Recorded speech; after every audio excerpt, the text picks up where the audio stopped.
Hello, everybody. I don't have certain things active yet. Hold on.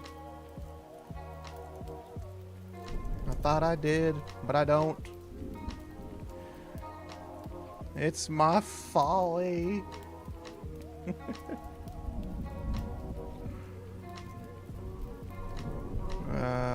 There we go. There we go. There we go. Things are working now. As they should.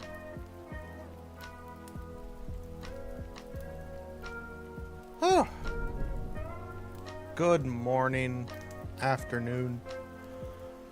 Other words describe times and places in this time and place society. I don't know.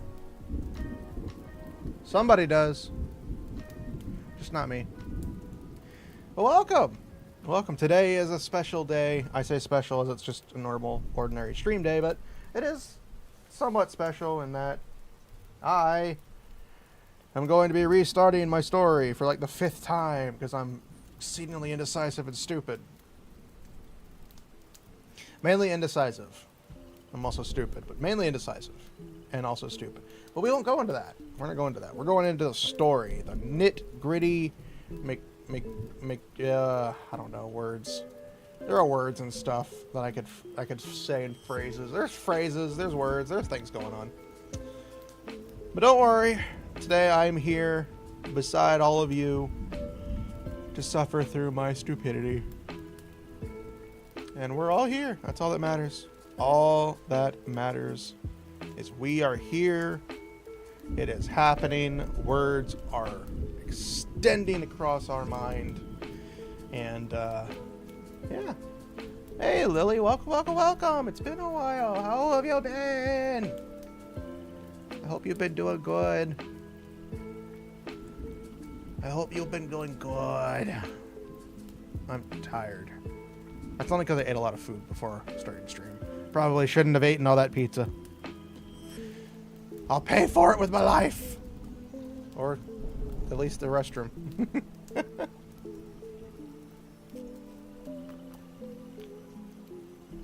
Oh, yes. Been okay? Well, that's better than not being okay. Take those little steps. Take those small steps that you can take. That's all you got to do. That's all you can do.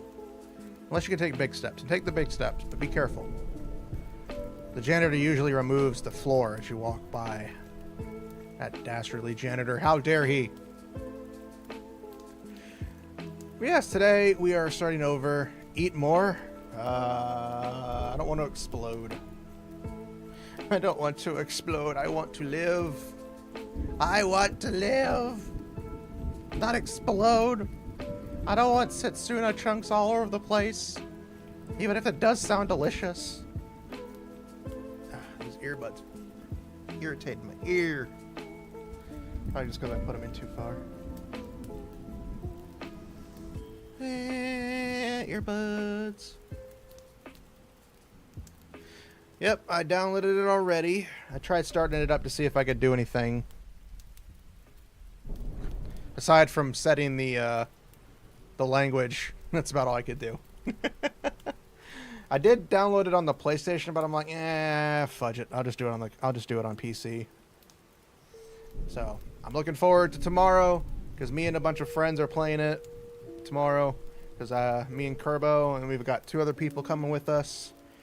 We're dragging 1 person, and then, yeah. Why are you sad? You can't be sad. That's not allowed. No being sad. We are not allowed to be sad here. We are... Well, we will be sad once I start writing my story. To see how sad I am at writing.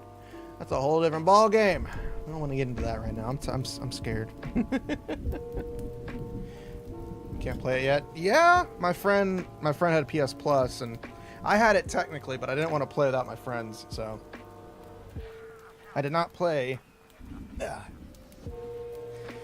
not do the beta the PlayStation Plus beta, so I gotta wait until tonight. But unfortunately, tonight I work, so I can't even touch it until tomorrow on stream, which sucks for me. My friend probably would be playing it all night long by himself, because he doesn't know restraint. Well, besides that, we've got some writing to do. And by writing, so rude of your work. Exactly! How dare they? How dare they pay me to go do a job that I don't really want to do because nobody wants to do those jobs? How dare they? But anyways, today we're doing something special. We're writing. We're going to attempt to write. We're going to get the basis of our characters. I've already got some scribbles / notes down here. Fire them. I wish that's how it worked. I wish. Unfortunately, I don't have that power. But yeah, I've got some scribbles and notes written down so far for some of the basis ideas of the story, because I had a bunch of ideas a couple of nights ago while I was at work, and I was like, I should write these down to prepare for the story instead of trying to remember them as I wrote it down. Sorry. I'll be fine once I end stream. I can guarantee you, the moment I end stream, I'll be like, oh man, I got so much energy. I'm gonna hate it. But yeah, so we got some basic ideas and scribbles and notes, like the mist / fog, which is basically a driving force in the story. It envelops the entire planet up to a certain distance, like, you know, basically a giant cloud and has enveloped the planet. And only like high mountaintops are, you know, visible and like break free from the mist. So the mist contains monsters inside of it, similar to the actual movie called The Mist. But unlike the mist, my characters aren't going to kill themselves before the military arrives to save them. That's not how this one ends, nor is it how it starts. But yeah, basically the mist is there.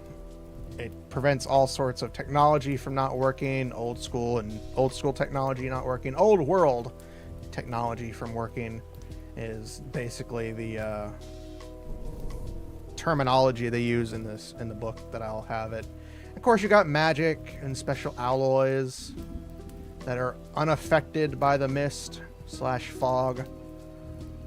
But yeah, mainly monsters called nightmares live there. They are evil. They are varying sizes, from small, medium, large, and deadly. And yeah. Of course, we have the floating cities. The cities that sit atop mountains out of reach. I gotta change that because I forgot to change it last time. Out of reach of the mist. I wrote this when I was half tired, so you'll have to forgive me for spelling mistakes. Out of reach of the mist. The cities are not actually floating, but seem to look at from a distance. Majority of floating cities are capitals of their regions and are powered by supposed to be I wrote it as blue flame, but it's azure flame, as you can see in the very next one. Azure flame furnaces. Azure flame furnaces are special large-scale furnaces that are used to forge objects immune to the mist's effects. The Azure flame furnace can only be operated by specially trained blacksmiths. Must be assisted by an assortment of mages. You gotta have those mages. Gotta have 1-800 mages. Does that even work? No, because you need 1-800 something, and then 4 digits. So we would need like 1-800 the mages for that number to work. 1-800 the mages. But yeah, so that's how the flame furnaces react. It's basically literally just a large-scale forge underneath in the mountains. Mana crystals are special ores that can be excavated and infused with mana from mages that can expel the mists in a certain radius depending on the mana used. These crystals are normally used to protect towns that reside within the mist or caverns. Crystals will slowly begin to fade and must either be replaced or infused with more magic to keep the barrier active. And the crystal shines with shines differently depending on the mana infused within it. So basically, you can't have different mages infuse mana into those crystals. Basically, this part is for those who've played Final Fantasy Crystal Chronicles. This part in this the expelling the mist comes from that. So they would expel the mist with the crystals, keep the mana, keep the mist away. Story go burr. Exactly. But of course we have caravans, which is just a blanket term used to describe merchants or traders who travel from town to town. Caravans are normally equipped with multiple mages, mana crystals, along with mercenaries or adventurers. It's not really adventurers. Well, there are adventurers, but they aren't like the usual sense of adventurers. They don't get paid by a guild. They're just crazy people who decided to venture outside of the safety of the towns and everywhere else to go explore and die, mainly. Of course, we have ruins and dungeons. Old world relics that were abandoned long ago after the mist forced humanity to leave. Most of these areas are rich with resources and technology that, while not usable in the mist, could be appropriated once retrieved. You know, basically, they're dungeons in the sense they're unexplored because it's been a hell of a long time since anybody was ever able to actually get in there and do all the exploring. And then we have the black box, a special reactor found within the special arms Excalibur.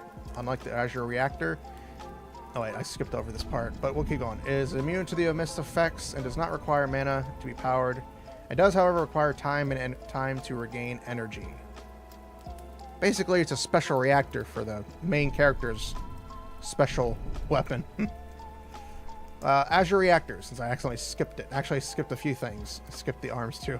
Azure reactors, mechanical engines that are infused with large amounts of mana forged into the Azure furnaces. Unlike mana crystals, these reactors are not able to create a barrier and are very susceptible to the mist effects. If a reactor becomes compromised, it will trigger a massive explosion. It goes boom. Large scale kaboom. Don't be near. Don't be near the reactor that gets breached, because you dead. You explodey.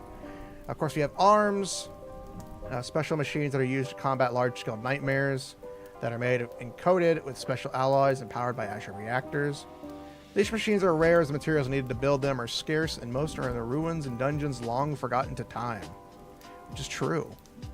In order to forge an arms, you gotta find stuff in old school dungeons and relics, because that stuff is not easy to farm. Yeah, arms are similar to the ones that we had in the previous version of the story, for those who remember. And the arms, armored, robotic, mechanized suits. They're technically the same thing, it's just a different... There's just an actual point to them being called arms, rather than it just being a Gundam playoff, because that's what they basically were before.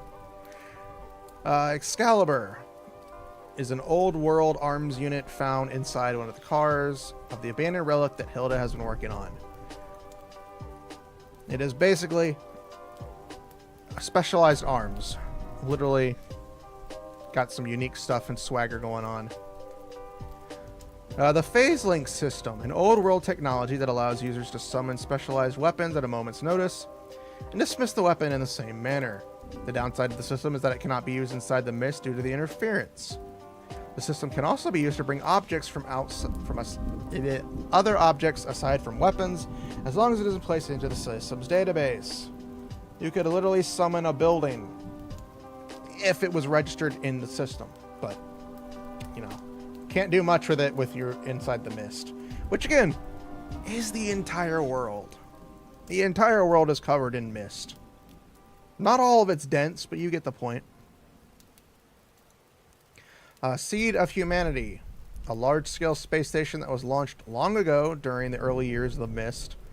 It is said that humanity created it as a means to explore the galaxy. However, contact was cut off not long after it began orbiting the planet. Since its launch, no activity has been observed in the station, and no contact has been made. It's a giant space station that just orbits the planet and does nothing. Kind of suspicious, don't you think? I think so.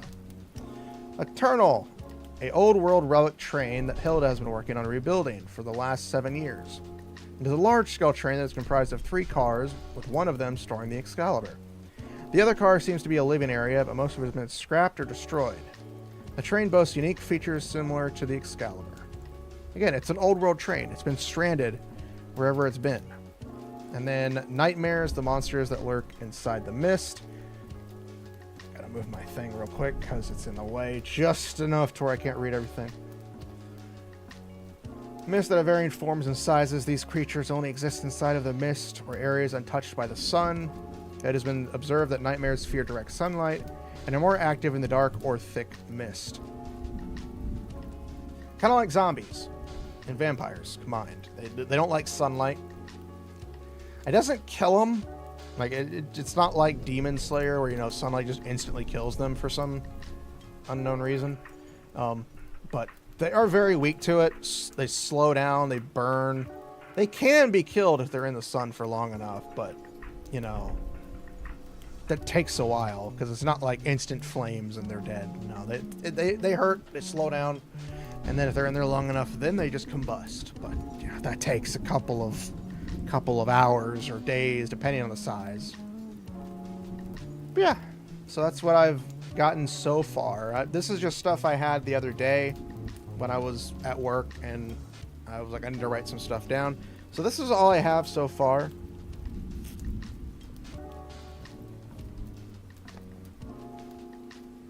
For the actual, for the actual scribbles and notes, just to keep in line with a lot of the story ideas that I can fall back to when I create characters. So we'll go ahead and start creating our main character, because main character time, of course. And I always go with this name just because I like it.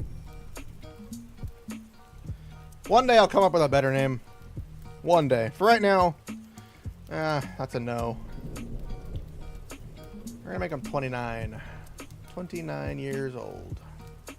Or an old folk. Or an old fart. You know. Story characters can't be over the age of 18. How dare you? What do you think this is? An anime? What do you think this is? Not an anime? Oh.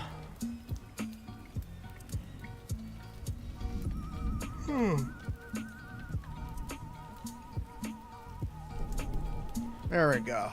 Male human yin. For those who know the previous stuff about the yin in my terms, will understand the... I'm keeping that in every part of the story because that's what I want to do, and that's what feels more natural. And because I can. Their goal. Survive. If I can spell survive correctly. Alright, what music are you playing? I don't want to listen to spooky music.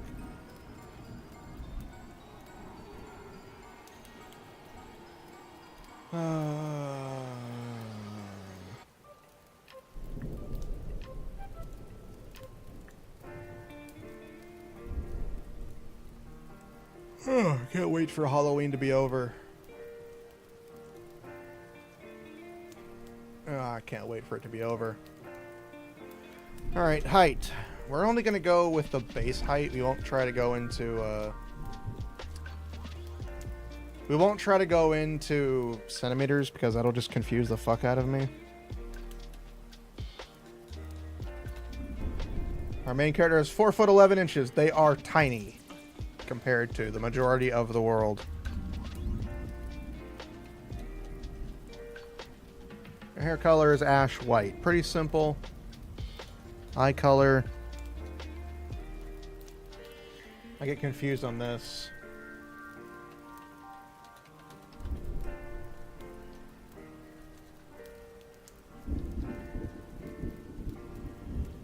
How? Oh, that's how you spell it.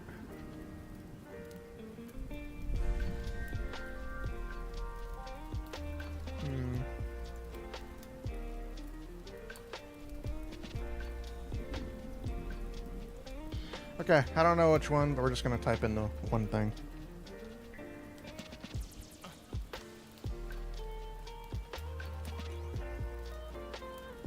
Amethyst. Because I can't figure out how to type in the other one, so we're gonna just go with that. Probably should have put deodorant on before stream, because I am sweating. Special traits. Artificial left arm. Artificial left leg.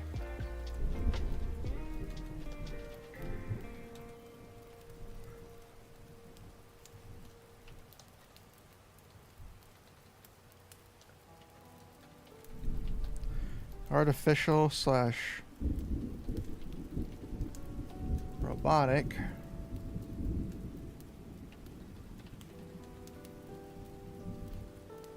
Stomach area. I don't really know how to specify that. Well, yeah, basically their stomach. It's basically kind of like my cyber version.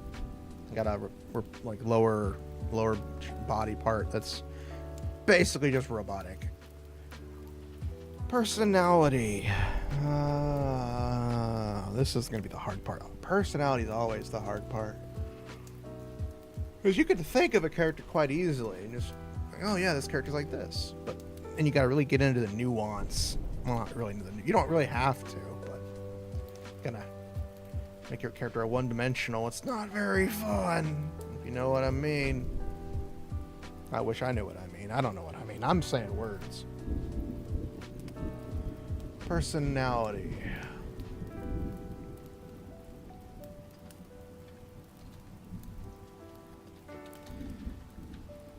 Lone wolf with a desire for friendship and companionship.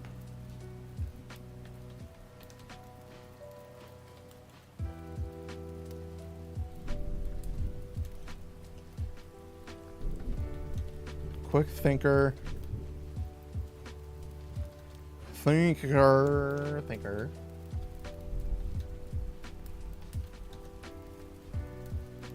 And determined. I cannot spell determined today. Alright, fine. What do we need to spell determined? I was about to say, do you not have determined in your dictionary, Scrivener? Do you not have that? Occupation. They are a mercenary. I can't spell. I'm not allowed to spell today, you guys. No. Why would the mercenary be the third option in that long list of options? It seems not right. It seems not correct. If you know what I mean. Mercenary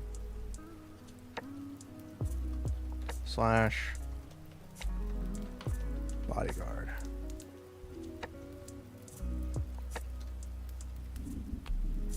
Mercenary or bodyguard.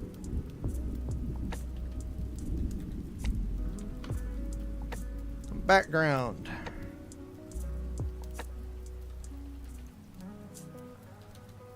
Doesn't remember much of his past.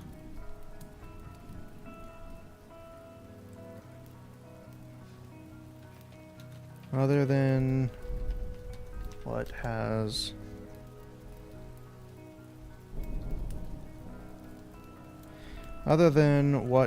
he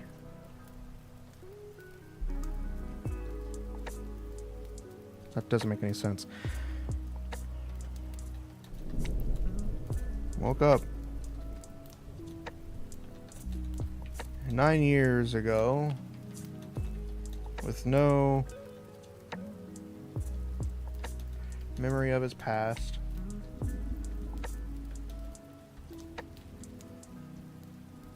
Outside of a few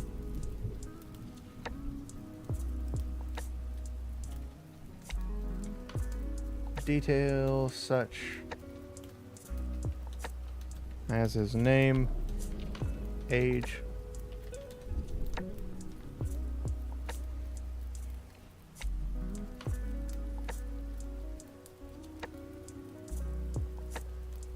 Name, age, etc. Name and age. Let's just go with name and age. Name and age.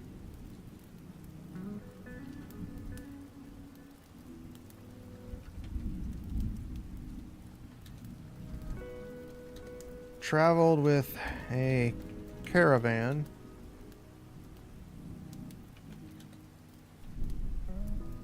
And quickly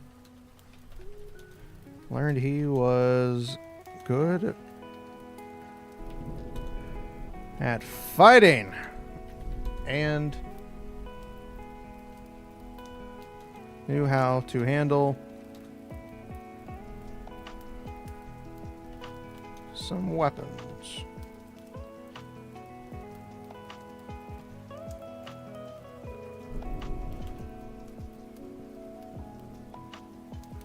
Ugh.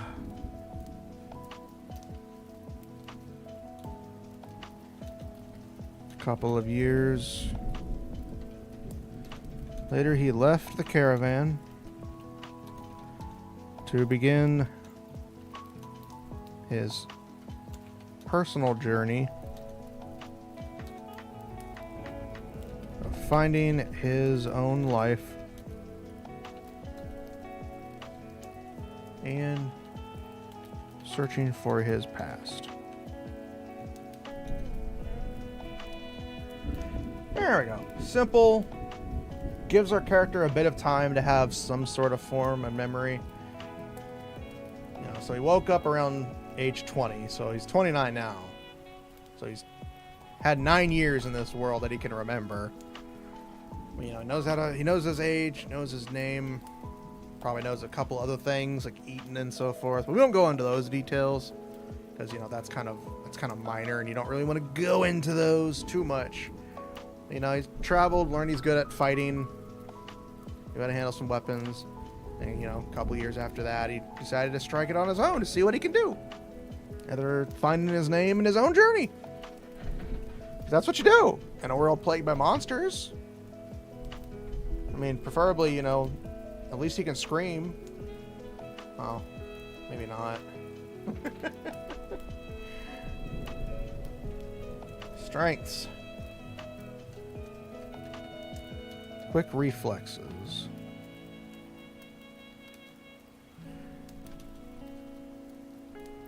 Love making. Because that's a strength. Whether we like it or not. Quick reflexes, love making.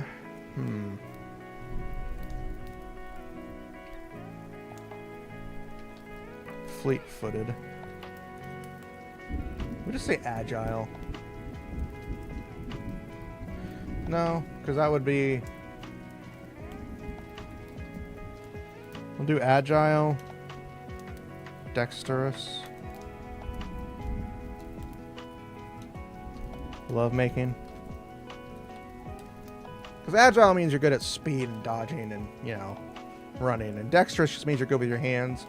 You know, you're very good hand-eye coordination.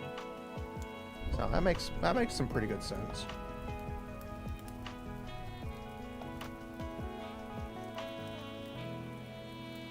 That makes some pretty good sense.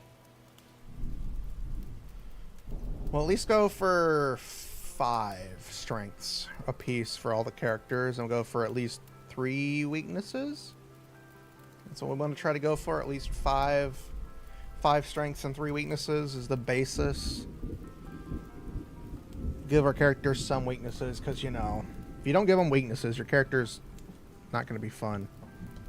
Height. That's one of Leon's main weaknesses. Leon is short compared to everybody else. Excuse me. Agile, dexterous, lovemaking. Oh, let's see.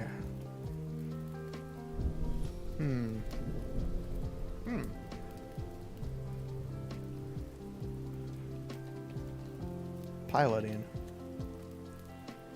He doesn't remember much, but he doesn't know how to pilot an arms. He's done it once or twice since, you know, he woke up. Doesn't get to do it very often because, you know, Arms are not easy to find. Of course, if you do find an arms, it's usually in possession of a person piloting it.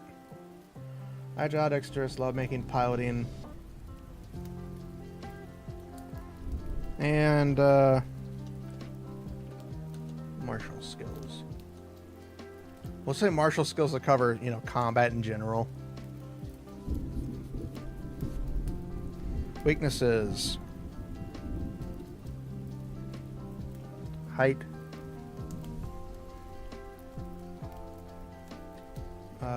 Height, what?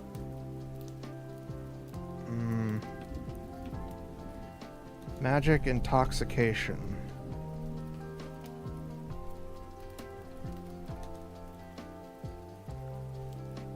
I actually spelled that correctly? Okay then. Basically, they can't be healed. Like, if they get too much magic in them... Basically, if you try to heal him, he gets sick. You try to cast magic on him, he gets sick. Or could die. And actually, it's more like a drunk rather than death. Basically, he just gets put out like a light.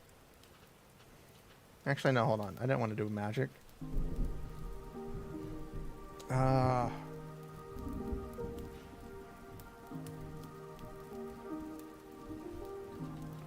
Low mist. I want to put adaptability, but...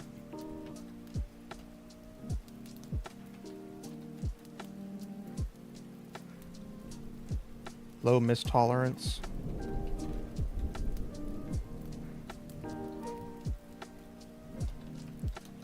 Mist tolerance.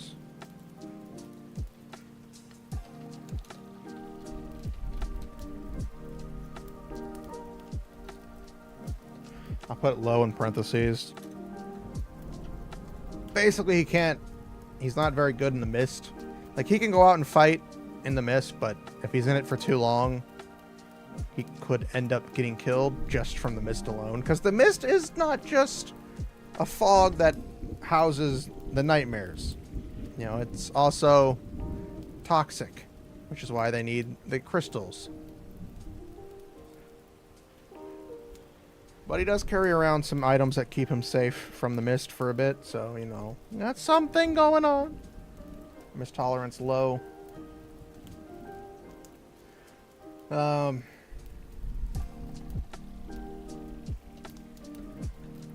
Quick temper. He gets angry. He kind of flares up. He doesn't get angry so much. Quick emotions. Know what? Know what? Oh no. Better yet. Emotionally driven. Follows a lot of his emotions when it comes to certain decisions. Rather than thinking with his head, he thinks with his emotions. So, you know, if somebody's in danger, he's going to go after to help them because he doesn't want to see them get hurt. So, emotionally driven. And it is a weakness because you're not thinking with your head, you're thinking with your emotions. And, you know, your head is slightly smarter than your emotions. So it kind of throws Leon into some very dangerous spots.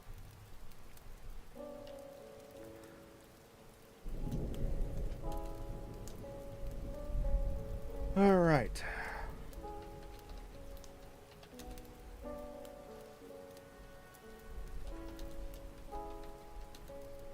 All right, gear, a Panthera forged. Single-edged blade. Single-edged sword. I don't want to say katana because, again, not that katana wouldn't sound cool. It's just because it's technically not a katana. Panthera forged single-edged sword.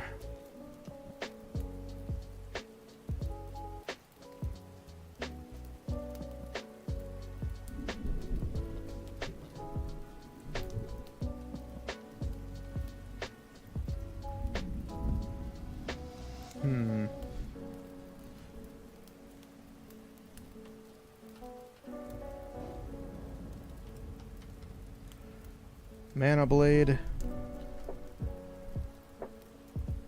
No, no, no, no.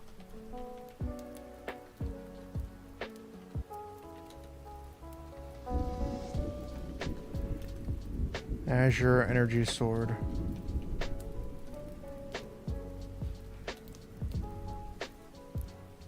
Red Blade. Red Blade in parentheses because it's, even though it's an Azure Energy Sword, it comes out red.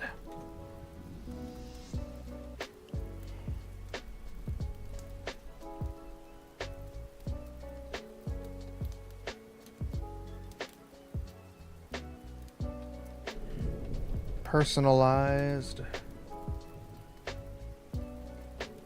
Energy Shield.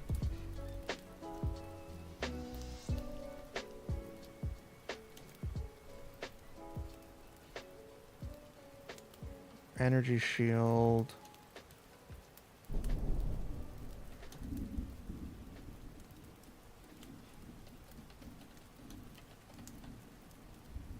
Energy Shield for personal use. Basically kind of like the shields you have in certain games where the character is just on the character. That's what it basically what it is, but you know, it's there.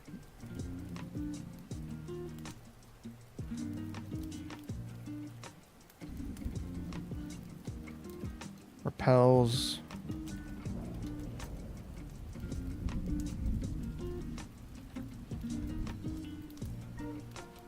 Mist repellent.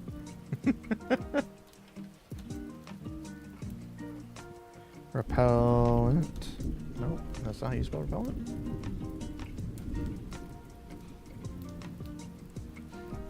Oh, repellent. With another L and E and T. I see. I see. I'm just stupid. Energy Blade. Energy Shield for personal use / mist repellent. Does stop a bullet. Just saying. You shoot him in the head. It's not going to kill him. Unless the shield's down, then it does hurt. Could kill him. You never know. You never know nowadays. May just turn him into a Super Saiyan. Just saying.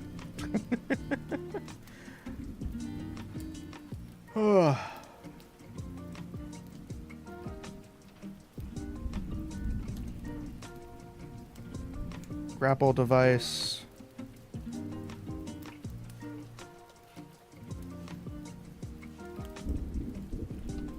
Integrated with left arm. Since his left arm is completely artificial, he's got some special devices hidden in there, like a frickin' grapple arm. Grapple device.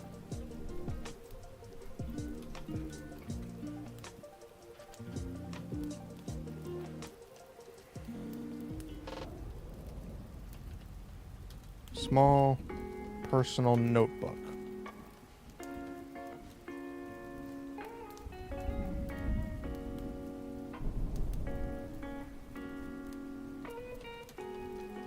Personal use. It's a notebook. Write stuff in it.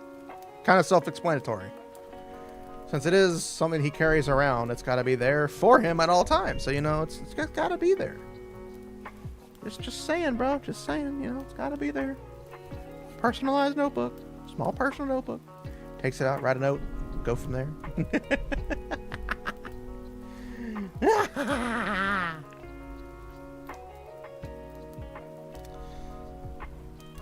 Is that working? Are you working? Yeah, you're working. You're just being stubborn. You're being stubborn. All right, notes. Likes to drink chocolate milk. Yes, even in a world plagued by monsters, chocolate milk still exists. I don't care if that makes any sense to people. It does to me. Likes taking baths. Likes taking relaxing spa baths.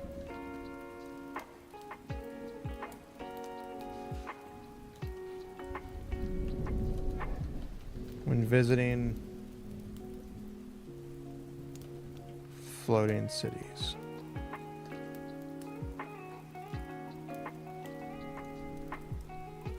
Yeah, that's what he likes to do. He's a very simple person.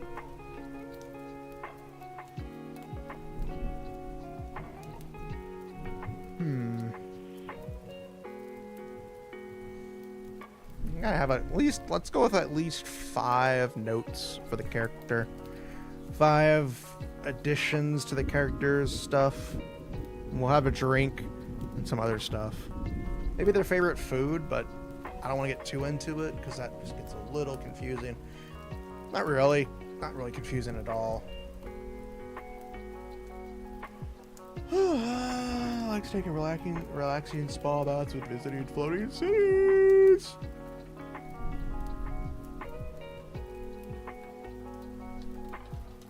Likes dogs. Likes dogs. Plain and simple. No notes. No notes there. No notes at all. Just dogs.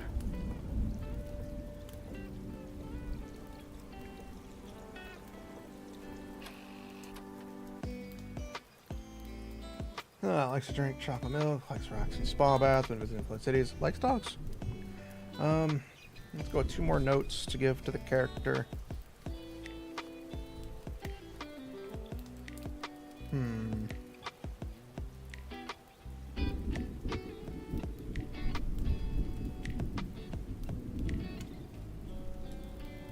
Hates being small.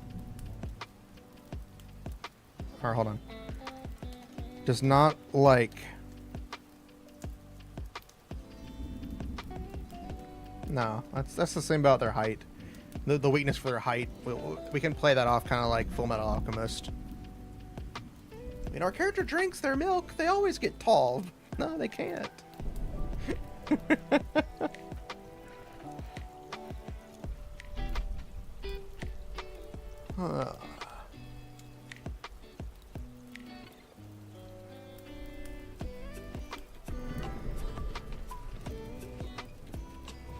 Enjoys reading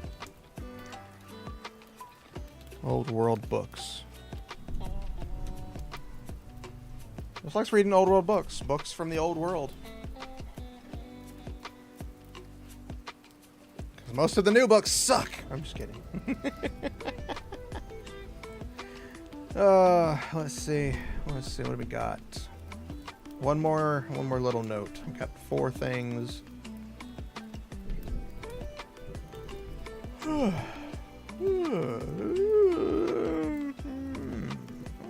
What do we need? What do we want? What do we need? What do we want? Who do we need? What do we want in the who needs to be that? One more additional note.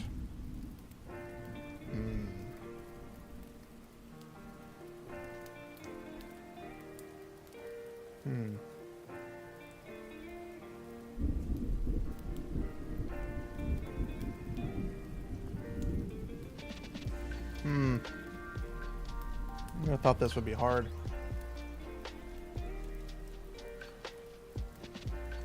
Let's see. Like, I have the character in my head. Like, I'm thinking, okay, this is what the character has. But would this be good enough to warrant a note? Would it be warranted for the note of the character?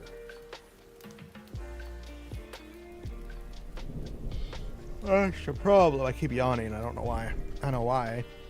I ate too much before stream. I know why I'm yawning. I don't know why I keep yawning. I know why. Don't go there. Be quiet.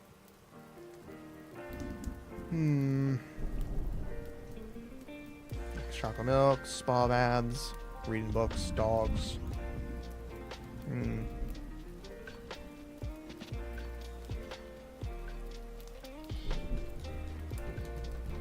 Doesn't like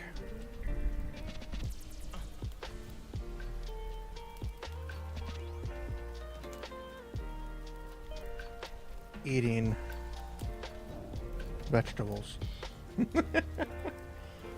Doesn't like eating vegetables. There we go. No veggies for this little Leon. So there's our protagonist. We got a 29-year-old human male yin. There's the protagonist. Their goal is to survive, technically. They're 4'11". They got ash white hair, amethyst colored eyes. Their special traits is an artificial left arm, leg, an artificial stomach area. Their personality is a lone wolf with a desire for friendship and companionship, quick thinker, and determined. Just go with it. It'll make sense sooner or later. Their occupation is a mercenary or a bodyguard, depending on who's paying what. Their background is they woke up 9 years ago with no memory of their past, outside of a few details such as his name and age. And you can also support me on Streamloots if you wanted to. It's technically not free, but you can go over there, purchase a card pack or whatnot, redeem it, and make me do some crazy shit. Or you can just support me here by watching, lurking, hitting that like button, subscribing. You know, the usual numbers that everybody does on their videos that I don't do because I'm too stupid to remember doing it. But yeah, so either way, he woke up 90 years ago, memory of his past. I just remembers a few details about himself. Travel with a caravan, quickly learned. He was good at fighting and knew how to handle some weapons. Well, he's kind of good with his hands. A couple years later, he left the caravan to begin his personal journey of finding his own life and searching for his past. He is agile, dexterous. He's good at lovemaking, piloting, and has exceedingly good martial skills. But nothing compared to lovemaking. His weaknesses are his height, mist tolerance is very low, and he's emotionally driven. He's driven very emotionally. Almost piloted by his emotions rather than, himself. For his gear, he carries around a Panthera forged single-edged sword, an azure energy sword that glows red, energy shield for personal use, which is a mist repellent as well, a grapple device integrated with his left arm, and a small personal notebook he used to write and personal notes in. The notes for the character are he likes to drink chocolate milk, likes taking relaxing spa baths and visiting floating cities, loves dogs. I'm going to change it to loves dogs instead of likes dogs. Loves dogs. Loves dogs. And enjoys reading old world books and doesn't like eating vegetables. Simple, easy, to the point. Alright. Let's change this to Leon. So I know which character is which. Did not mean to add that period. Alright, we're going to add another character sheet.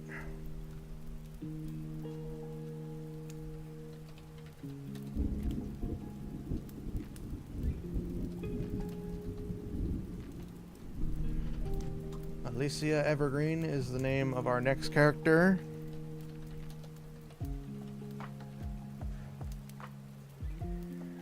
This character is going to be a bit different. Mainly because that's how the world crumbles. They are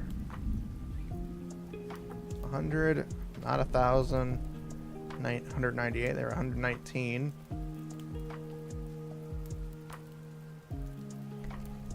They are a female Vulpin. They are the heroine of our fine tale.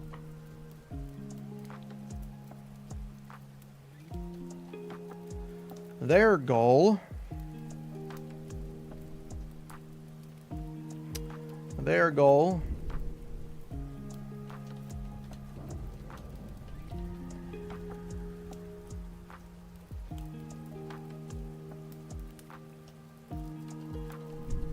carry out the orders of the church. She is tasked by the... Actually, hold on, not the church. Mage's Guild. She's a mage. Her height, she's actually much taller than Leon. She's 5'4". Not much taller, but Considering Leon's 4'11", that's at least a large gap in height. Hair color is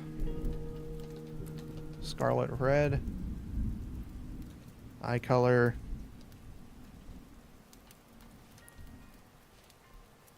jade green. Probably did that wrong, but either way, that's how I'm gonna do it.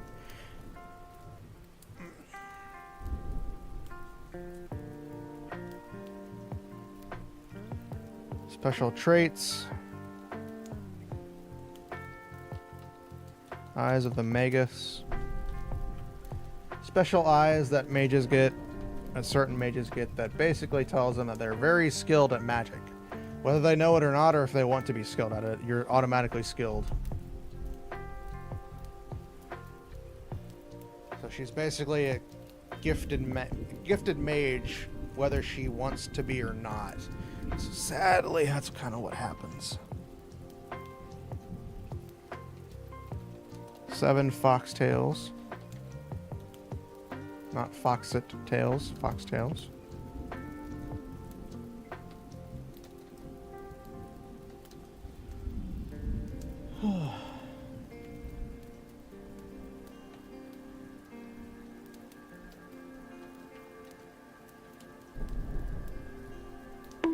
I've been bonked. How dare you?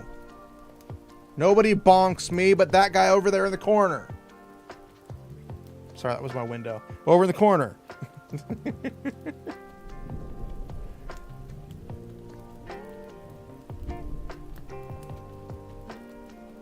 Alright, so I'm going to have one more thing for her. Magic.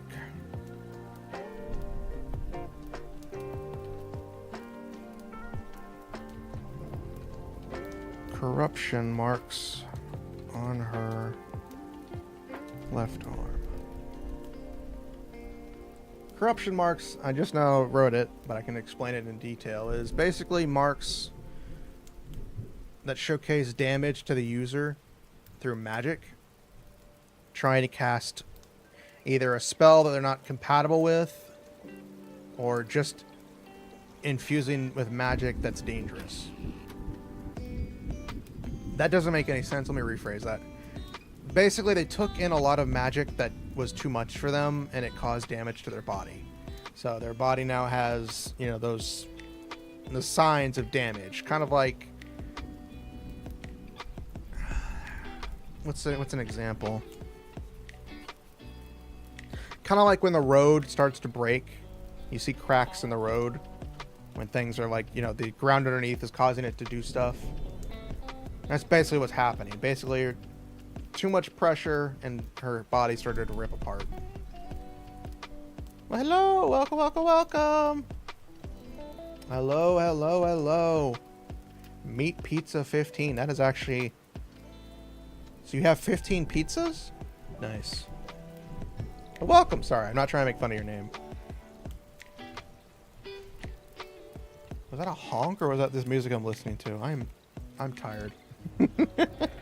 I say I'm tired, but I've been up since 10, which isn't too late for me. It was actually...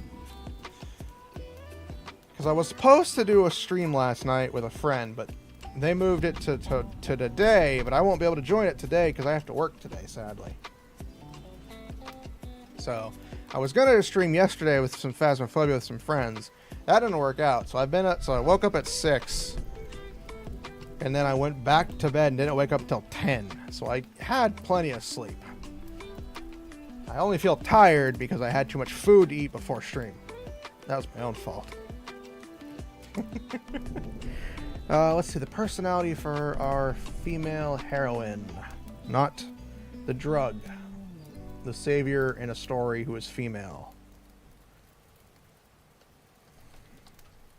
Gentle. Kind-hearted.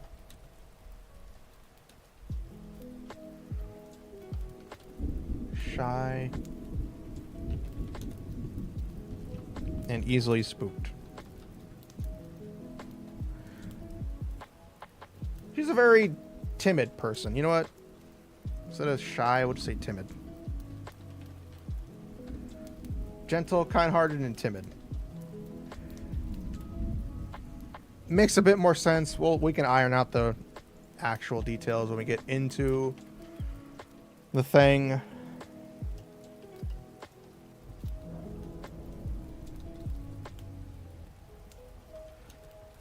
Mage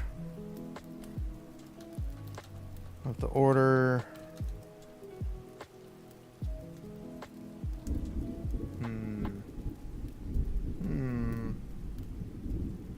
Just woke up yourself? Nice. Well, I mean, unless you wanted to sleep and you didn't have to because you had to go do stuff. But either way, welcome. Hello. Occupation.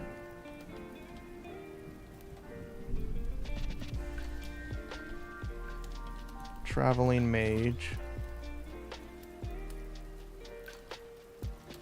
Traveling magus. Why is magus in the actual thing, but mage is not?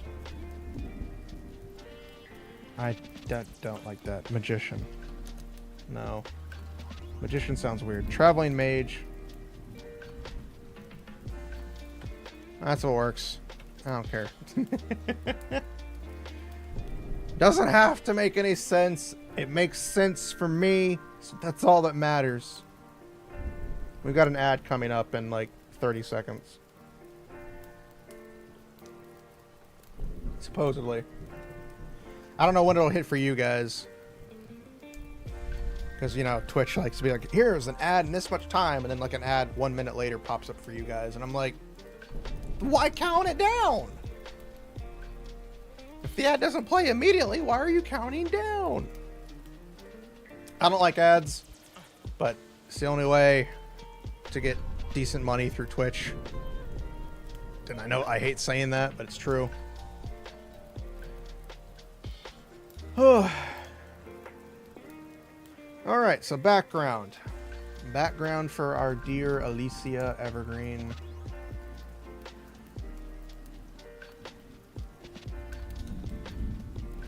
A Vulpin. Child born with the eyes of a magus.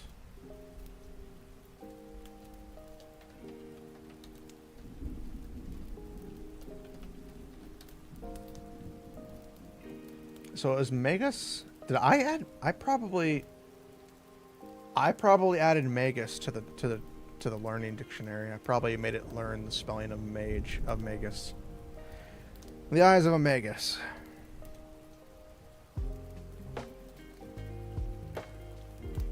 To a small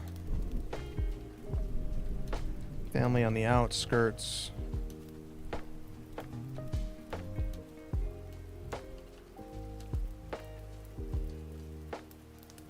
To a small family. He was quickly taken into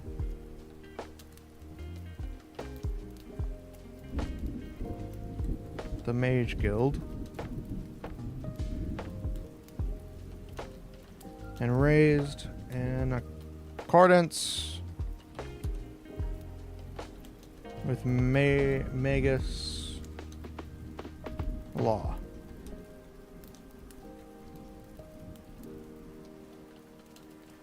He has spent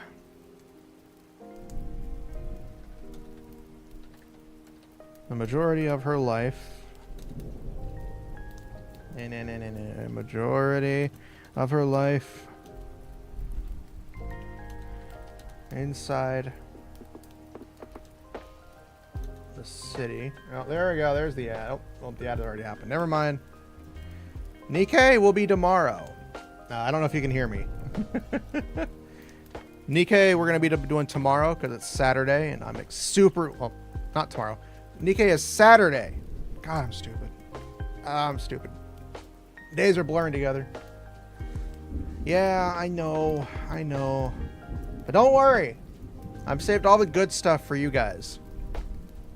I did do a little bit of the event.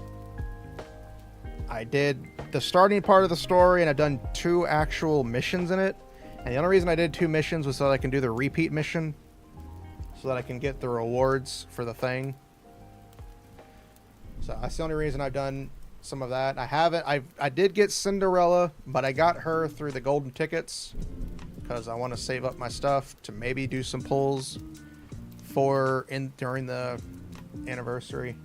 But I haven't done any story mode. I haven't really gotten into the event. So I'm waiting for most of it to be Saturday. God, I'm stupid today. Saturday, so we can enjoy it all together. But tomorrow will be Monster Hunter. I understand sometimes I get things wrong as well. We all do. We all do. Except I'm perfect. I should never get anything wrong.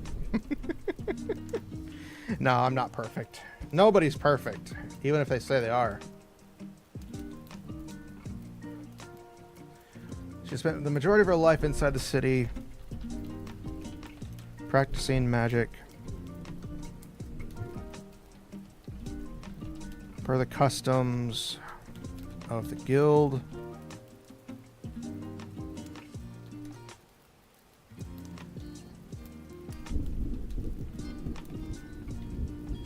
She finally, after many years, and I keep pressing the wrong buttons, of failed tests and exams, she finally passed and was given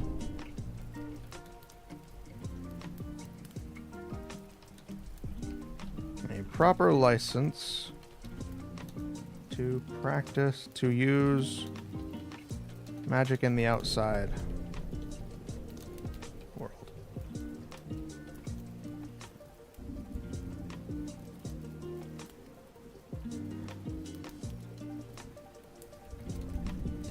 Well, on a normal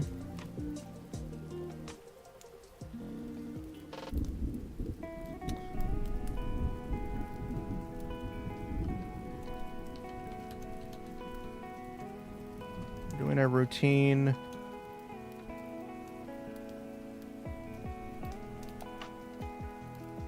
during a routine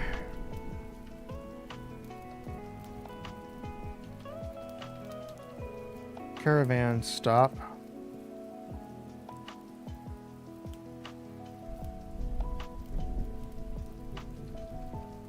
No, we don't want to do that. After many years of failed tests and exams, she finally passed, given the proper license to use magic in the outside world.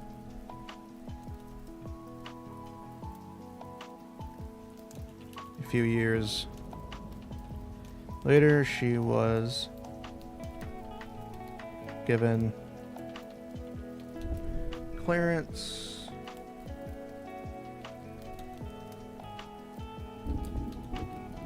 to begin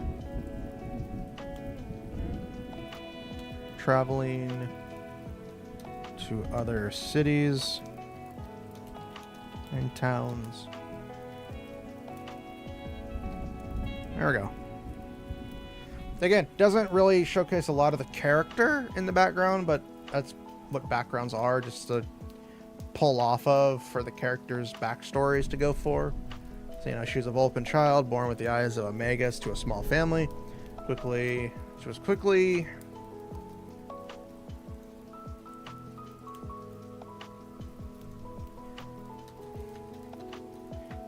taken into the Mage Guild and raised in accordance with Magus law. Go to your doctor's appointment. Go now.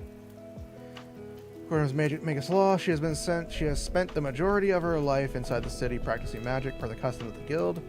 After many years of failed tests and exams, she finally passed and was given a proper license to use magic in the outside world. A few years later, she was given clearance to begin traveling to other cities and towns. So we don't know exactly when this all happened, but, she's been traveling for a couple of years at least by now.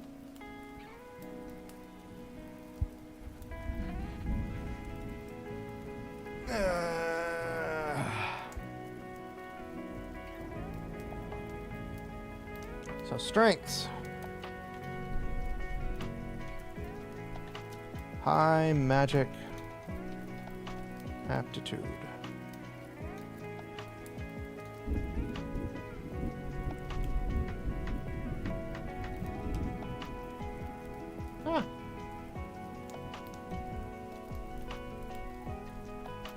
Massive magic reserve.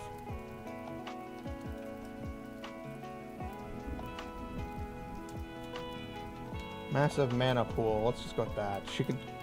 She's got a large ass mana pool. She's able to do a lot of stuff if she's ever able to actually do it.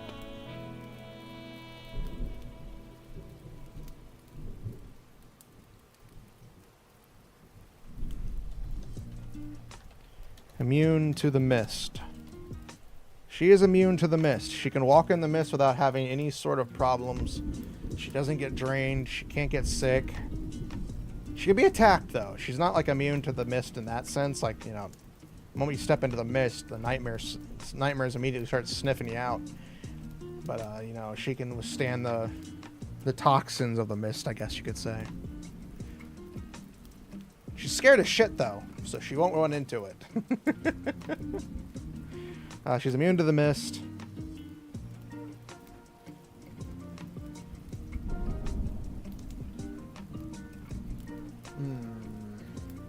High magic aptitude, immune to the mist.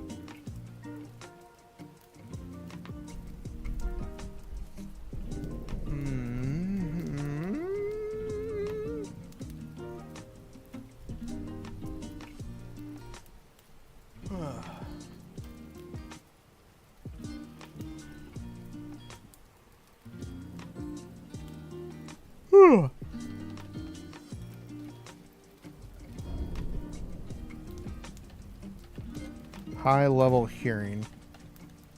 That sounds weird.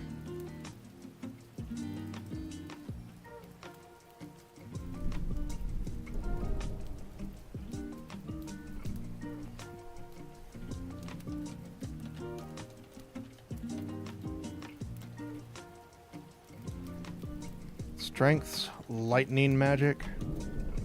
No. High magic aptitude, immune to the mist. God, I am terrible at thinking of stuff. Like, I can think of the character, it's just trying to put it down on, like, paper with only a couple of things to really solidify what it is.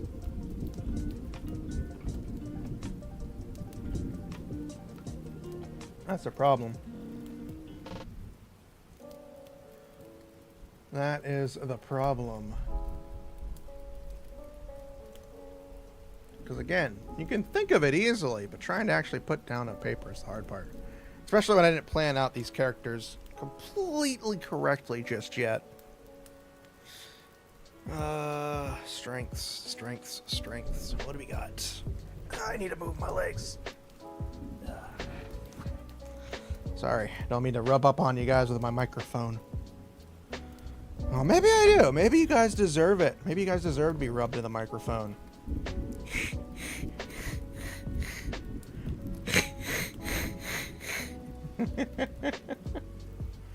I'm distracting myself too easily.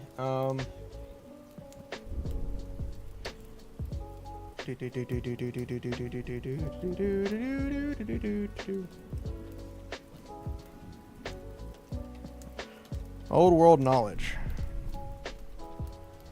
She has a lot of old world knowledge due to the training in the guild. Because she's got to read a lot of old books. So that is one of our other strengths. We need at least 2 more.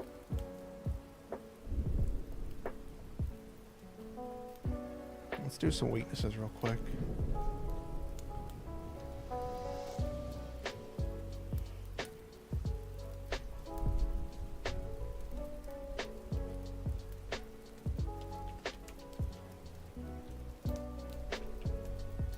Scaredy cat.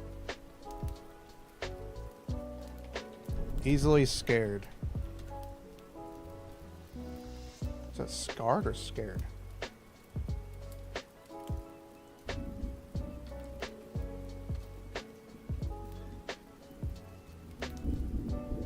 Oh no, it's spelled correctly. Scarred. Scarred. Ah, that's how you spell it. S-C-A-R-R-E-D. Really? Really? That's how the 2 are spelled with 1 R difference? Sorry. Hey, welcome. Hello. Easily scared. Because she is easily scared. She's timid. She's not very good.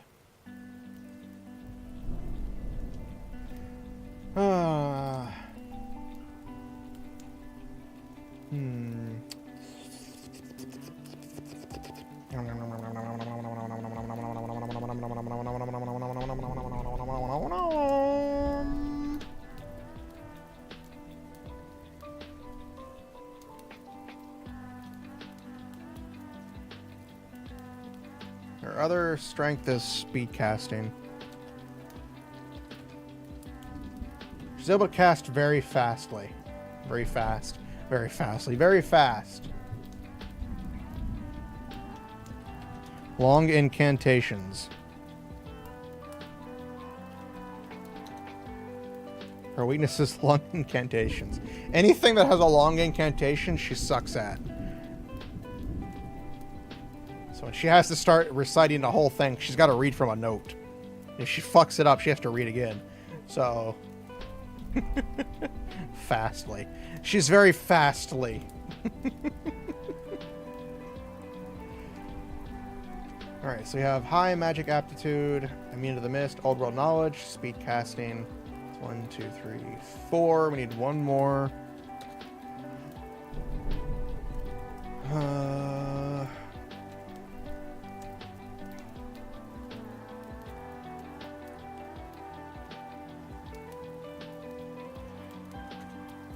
What is it for? What would be the terminology for something?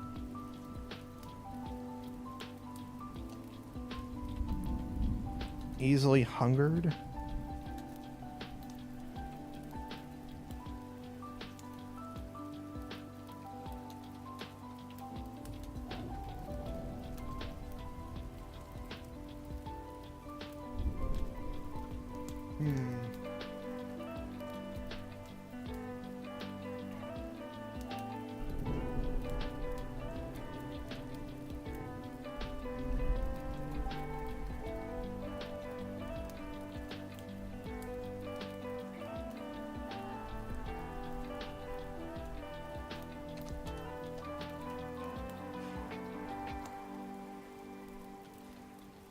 Ravenous appetite.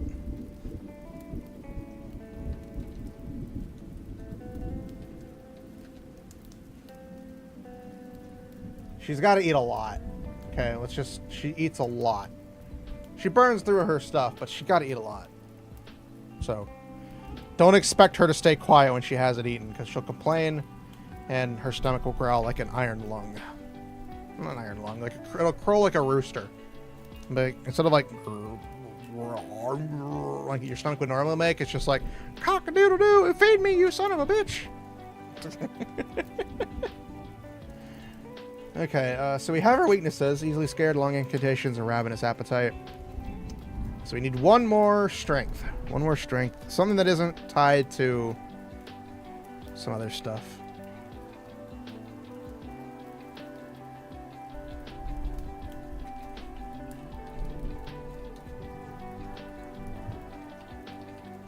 Naturally warm.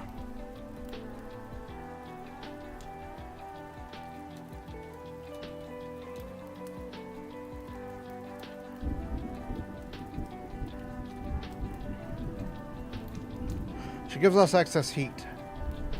Basically, she's like a mini Saiyan appetite. Pretty much. Just in the sense that she could get people killed.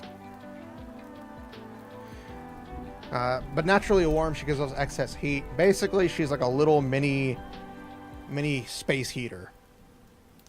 Thankfully, nightmares don't sense heat. They just sense you're inside of the mist, and they just dismantle you and kill you and devour you. Supposedly. Nobody knows what happens to them. Gear. Alright, so she has... and guild...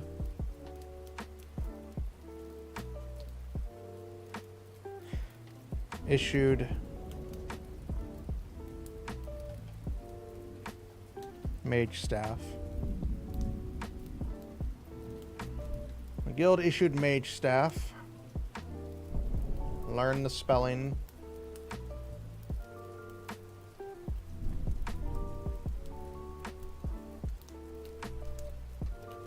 Emergency. Magic pills.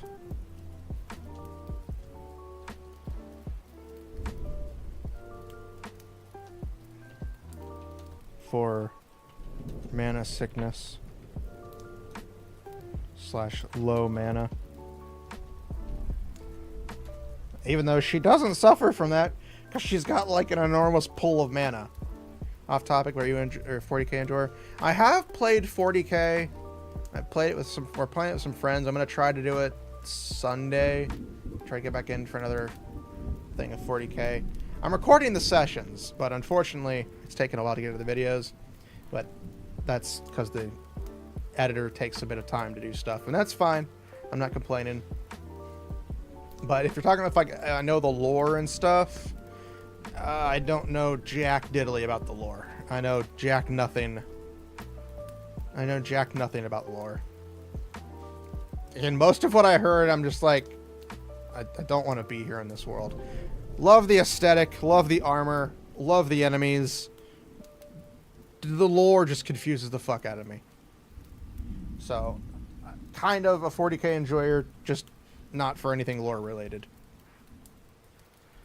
That's just a me thing. Okay, so a guild issued mage staff, emergency magic pills.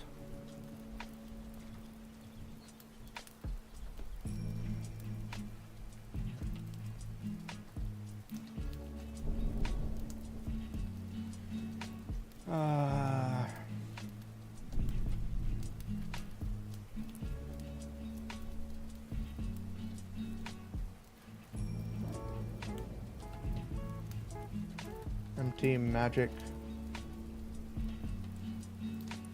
crystals.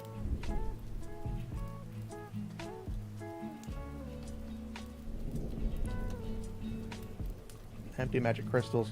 Which again, magic crystals, for those who don't know, or weren't here earlier, empty magic crystals are used to dispel the mist.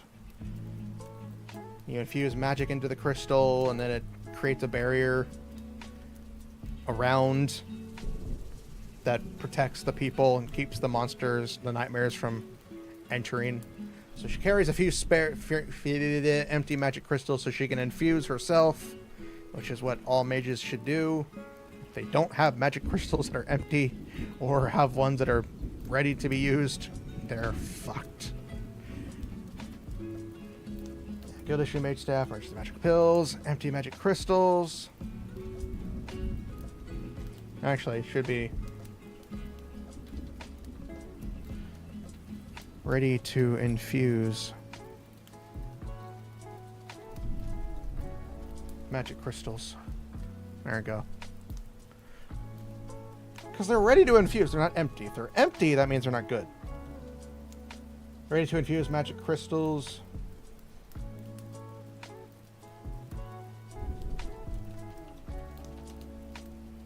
Healing talismans.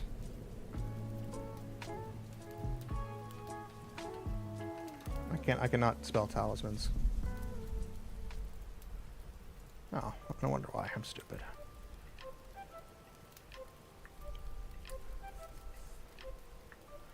Actually, no, not healing talismans. Summoning talismans. I spelled that wrong again, didn't I?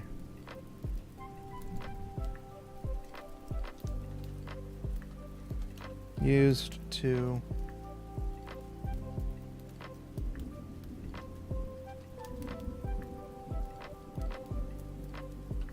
used for a variety of purposes.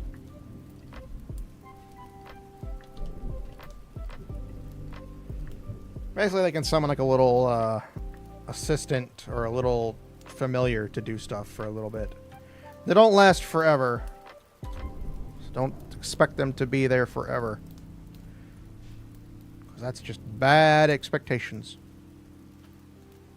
I'm going to raise my desk and try to type while standing for a little bit.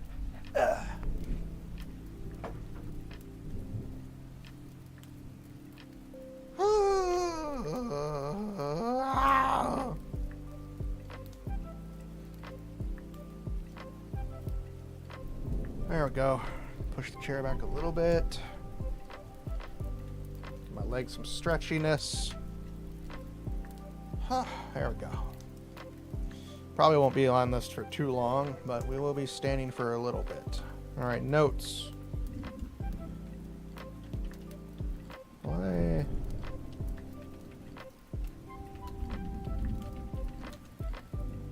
Enjoyed drinking,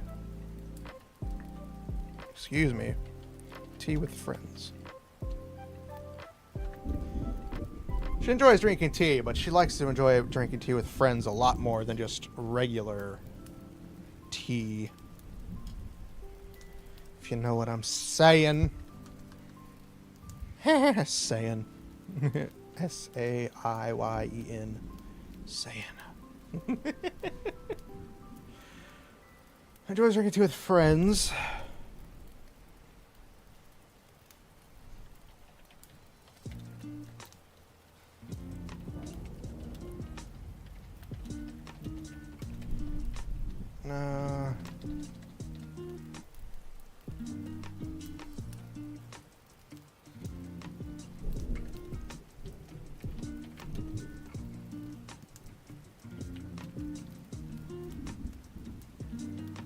Likes to soak in mana baths.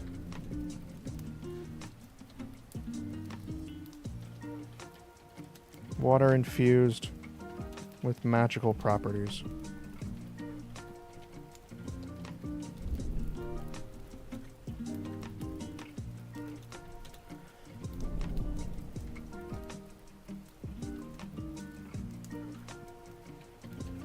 Cannot cook to save her life. Actually, terrible cook. Just that's what it is. Terrible cook. She can't cook. She can cook, but if she tries to cook anything more than a piece of bread, you're fucked. And even then, just don't let her near it. Don't let her actually bake the bread. Just give her the piece of bread. She can eat food, of course, but you know, if she tries to cook anything, expect disastrous results all around. Terrible cook.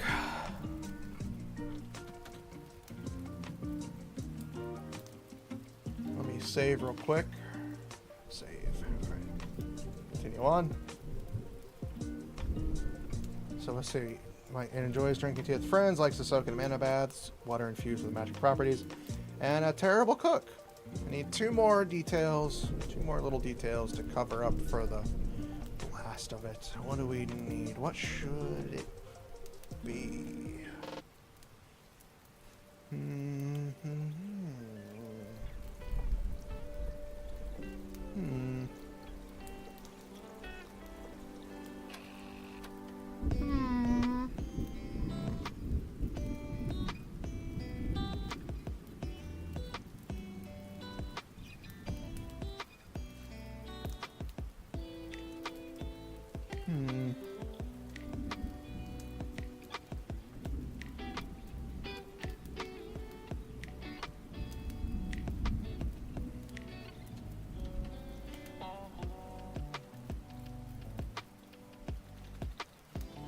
That's a lot of spaces.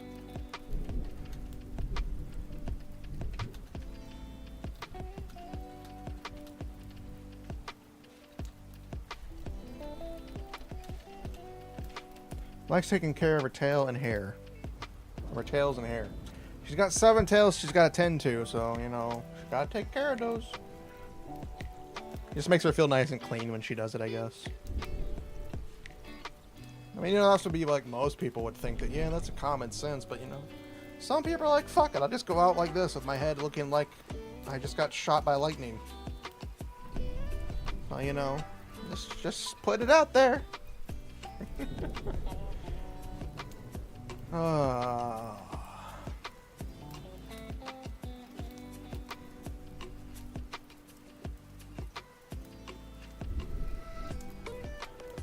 Is not a dog person. Because, you know, Leon loves dogs. She's not a dog person. She'll stomach them. Just doesn't enjoy being around them.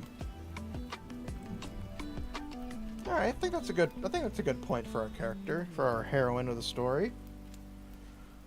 Alicia Evergreen, 119-year-old female Vulpin. She's the heroine.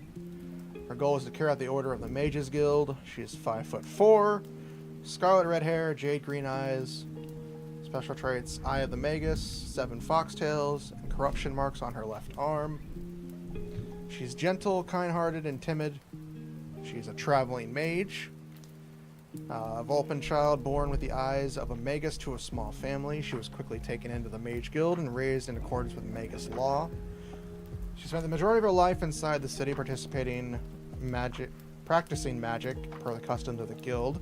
After many years of failed tests and exams, she finally passed and was given a proper license to use magic in the outside world. A few years later, she was given clearance to begin traveling to other cities and towns. Her strengths are high magic aptitude, immune to the mist, old world knowledge, speed casting, and naturally warm. Her weaknesses are easily scared, long incantations, and ravenous appetite. Her gear is a guild-issued mage staff, emergency magic pills, ready to infuse magic crystals, summoning talismans. And our notes for her for this one are: enjoys drinking tea with friends, likes to soak in a mana bath, terrible cook, likes to taking care of her hair and tails and hair and tails either way, and an ad break, and is not a dog person. It's not a dog person. I'm gonna be right back. For those of you who can hear me, I need to go use the restroom, so I'll be back in just a moment. Cannot wait any longer.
I'm back.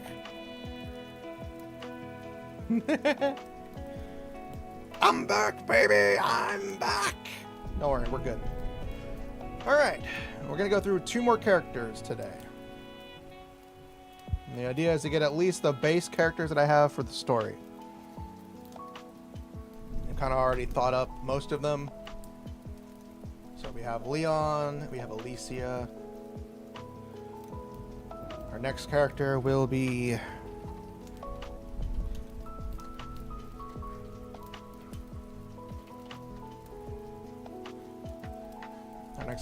Hilda Iron Fist.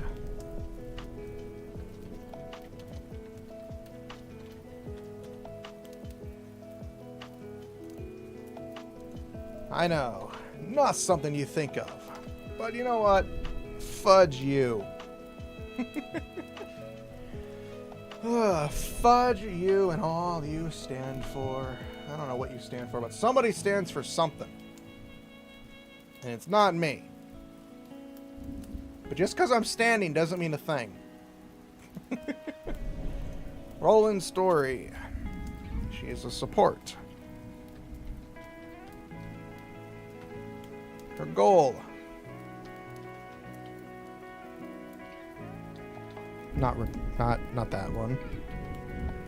Repair the Eternal.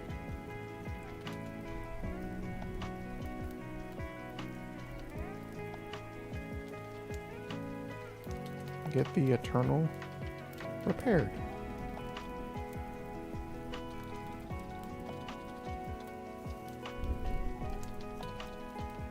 Get the Eternal working.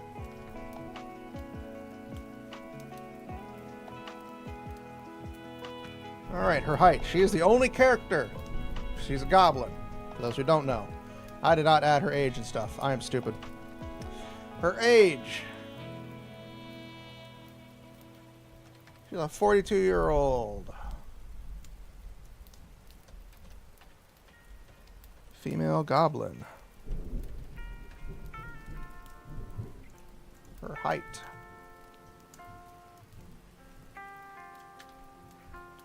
She is 3 foot 10 inches. She's a small thing. It's the hot succubi. I wish. Where are they? Point me to them. You can point me to the hot succubi. I would love to know. Unfortunately, I'm a dragon. Rawr. Unfortunately, I am a dragon. Sadly, I'm sorry. I know it's not what everybody was expecting. What color hair did I have her as? I forget what color hair she was supposed to have.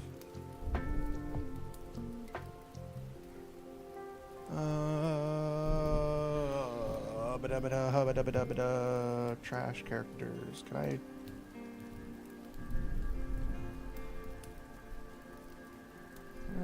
Check on anybody. Ah, she was brunette. Right now we're creating characters for our story. Not so much OCs, but creating characters for our story. Technically they're OCs if you really think about it, because that's what every character is when you write a story, is they're their own OCs. I'm sweating a lot today. I think it's all that food I ate. Gotta sweat it out of me.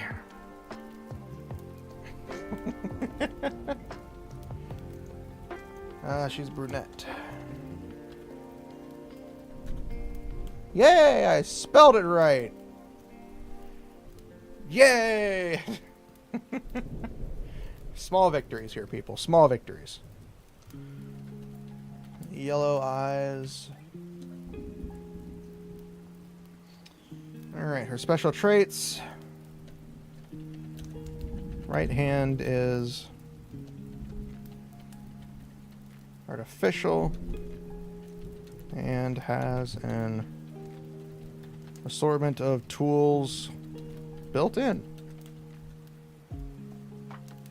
Got a robotic right hand. Switch it out for a lot of cool tools. Screwdriver, hammer, chisel, shotgun. You name it, she'll probably pull it out and attach it somehow.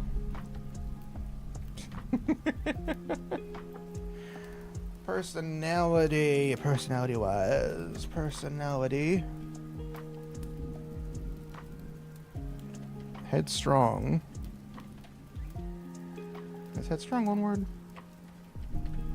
It is. Headstrong. Determined. I will spell this correctly without autocorrect. Determined. I'm going to assume that's correct. Determined.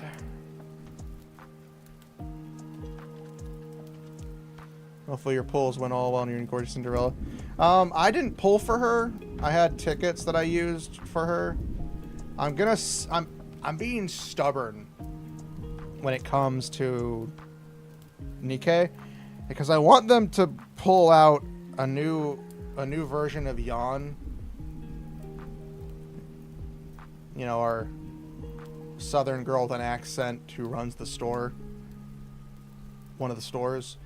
I want them to give us a new version of her. So I'm kind of saving everything up for something that may never even happen. But if it does, I'll have it. But I will do some pulls for Cinderella, and I'll do some pulls for Grave. Just because I have a bunch of tickets and might as well use them for the 2-year anniversary. And I did some of the story. I did some of the event just to do those. 1% out of 4 are horrible chances, you're right. Yeah, they are.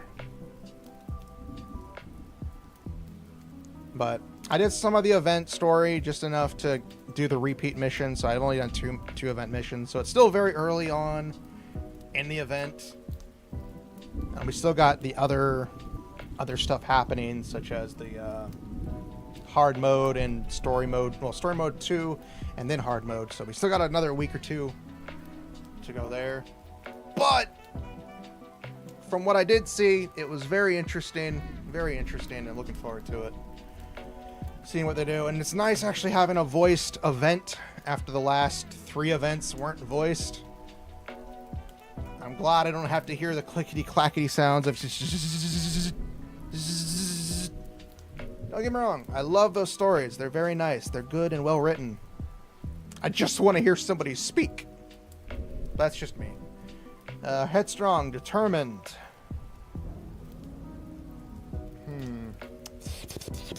Stubborn. She's very stubborn. She's a stubborn goblin. Occupation. If I can if I can crit everything correctly, everything will have tons of crit damage. Mechanic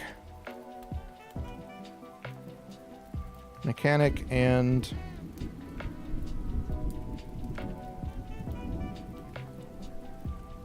VAs are very important, and there's nothing wrong with non-VA, with non-voiced cutscenes and stuff. Those still deliver impacts. It's just having to read it just does. Repairman does negate some of it. Personally, too lazy to read stuff. I am to an extent. If they didn't have the sound effect that had the text scrolling across the screen all the time when the text is there, I wouldn't mind it. But since they do have that sound effect, it's very grating and very painful.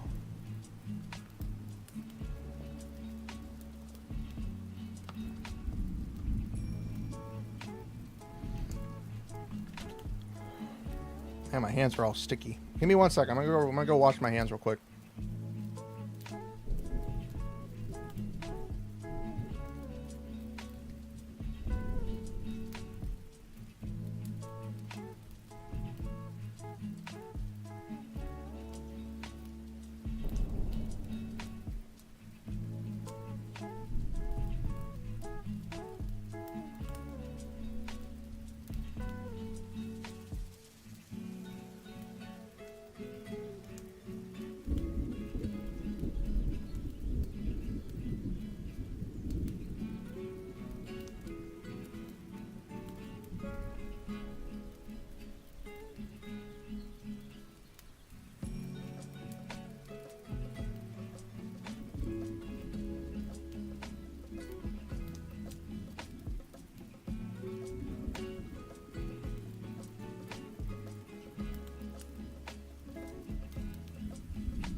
For this model in particular, because it also has...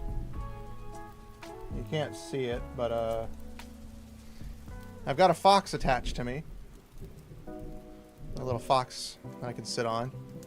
And, because also, I can swap between another model.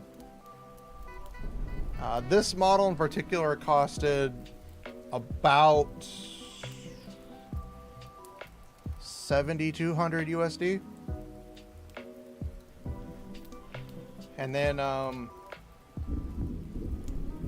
my new model, my cybernetic model, costed 5,400.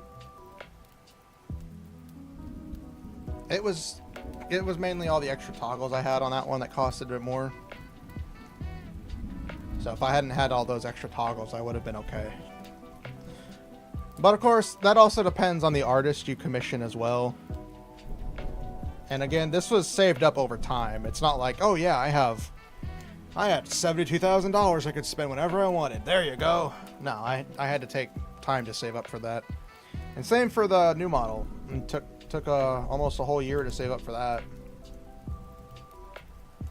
So again, it takes time, but again, that's one artist. You can still find other artists that are just as amazing as this one to do, that are a lot cheaper. So don't always think you have to pay for the expensive artist. And the good thing is, for this, it also included the rigging. It wasn't just art. So I was paying for the art and the rigging for the artist, so the price kind of made sense. In the grand scheme of everything, comparatively, it made more sense.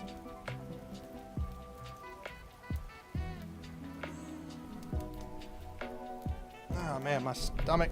Just calm down, stomach. I know you ate food earlier. But right now, we gotta focus on Hilda Iron Fist.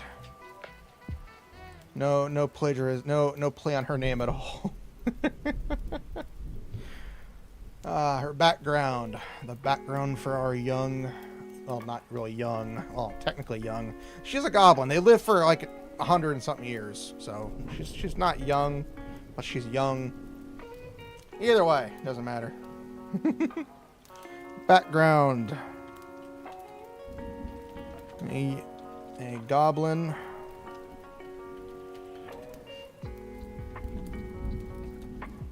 From one of the floating cities.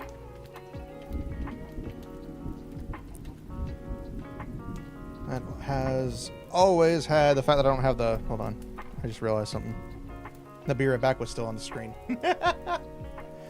The Be Right Back was still on the screen. Good thing I've only written like half a sentence. A goblin from one of the floating cities that has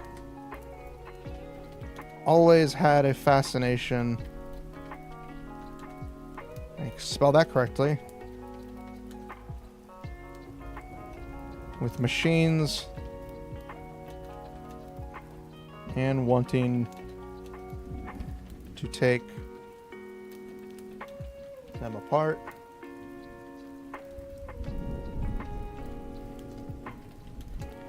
She tried to enroll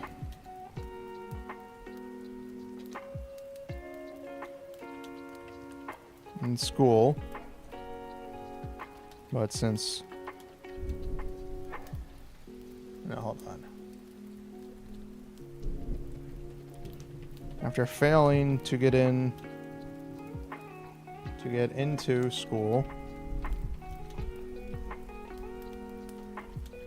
she took it upon herself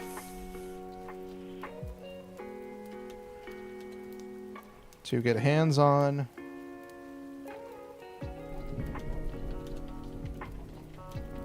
any way she could. Not would, she could. Not would, could.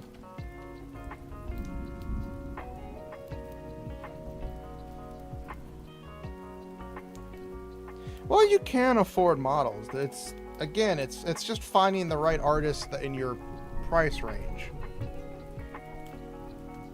This artist is expensive versus Another artist that I know that did another model that I had that was only $500. Again, that's still expensive, but that's not even a third of the price of what I paid for this. And you can find very easily good price riggers and artists and so forth that are easily priced. You just gotta look and find the right one. And be careful that they're not a bot. Don't want to pay for those things. No, no, no, no, no. You don't want to pay for that crap. I'll pay for the good stuff. The real people. I had a joke somewhere in there. It's practicing any way she could.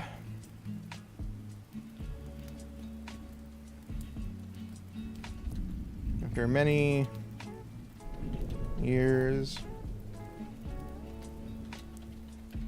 of tinkering, destroying, and putting back together, she was kicked out of the city and forced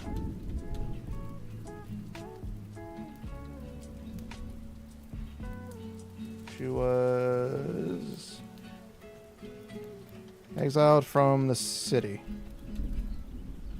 and forced to find her own path.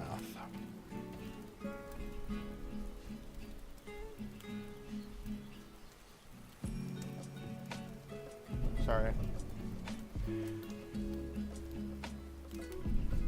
You just value quality over quantity, and you're willing to pay for it. Exactly.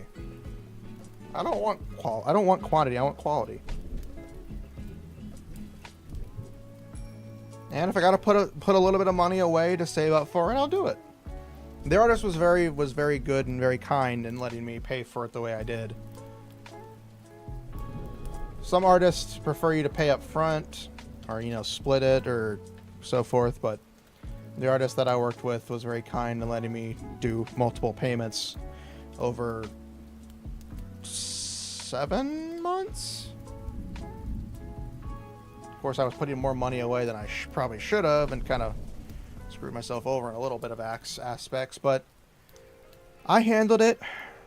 And I wasn't like, oh God, I'm broke every week type of situation, but you just gotta be careful. Well, not be careful. Just gotta be smart. Gotta be smart. No spending money on gotchas. Cut down your subscriptions. No more Hulu and Netwix and Paramoons. No more of those. No, I cut back a lot of my subscriptions. The only thing I pay for is YouTube Premium, and that's only because I use it for work. And since I use it for work, I'll use it at home so I don't have ads. And then I pay for Google storage for recordings and stuff so I can send to my editor so that he can work on them.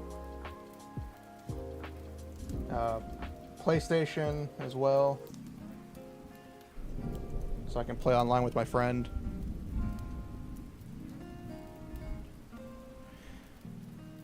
Yeah, it was very painful. It's like, oh man, I wanted to commission this thing. I have no money to spend. Just gonna pet my desk. All right. Exactly. The giant booba waifu. The giant waifoob. The waifaboob.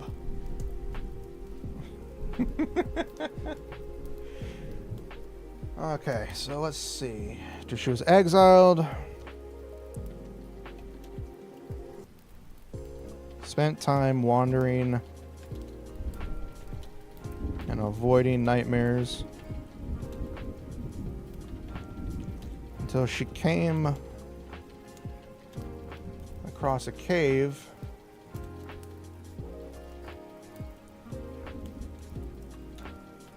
which housed an old world relic.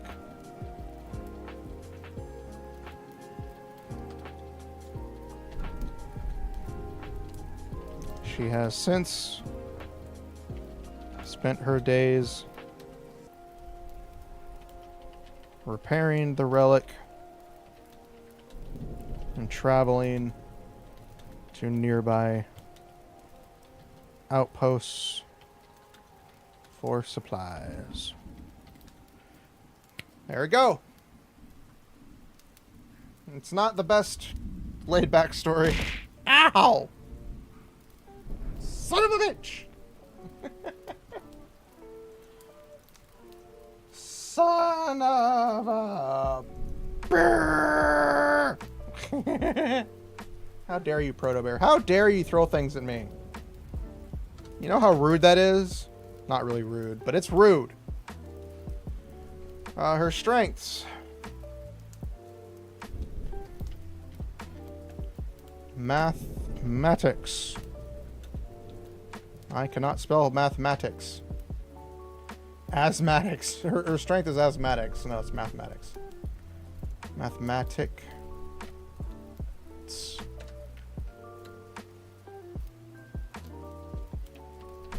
Technology. Mathematics, technology, throwing Proto Bear through a window. Proto Bear, use tackle on the window. The ninth story, do it now. It was critically effective. Woo! I'm kidding. Don't ever do that.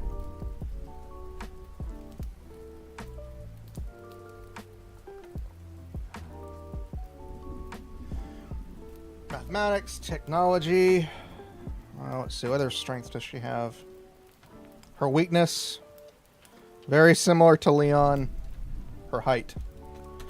She's 3'11", or 3'10".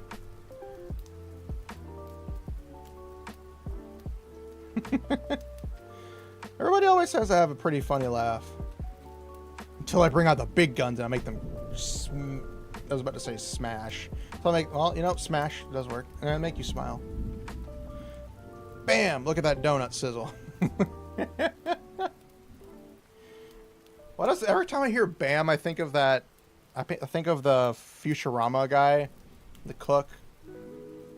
I can think of the cook where he goes, BAM! And it's like he just does like spice and shit. It's funny. Go cook your food! Go do your food! Go, go, go, go, go! Go get your food! Go enjoy it! Go get your food. Mathematics, technology, her weakness is height. I need 3 more strengths.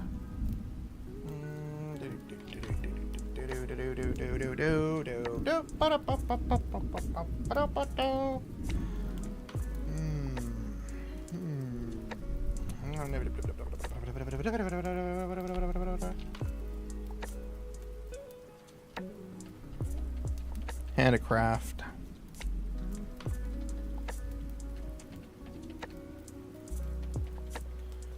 Which is true. If she's a repairman, her strength is going to be handicraft.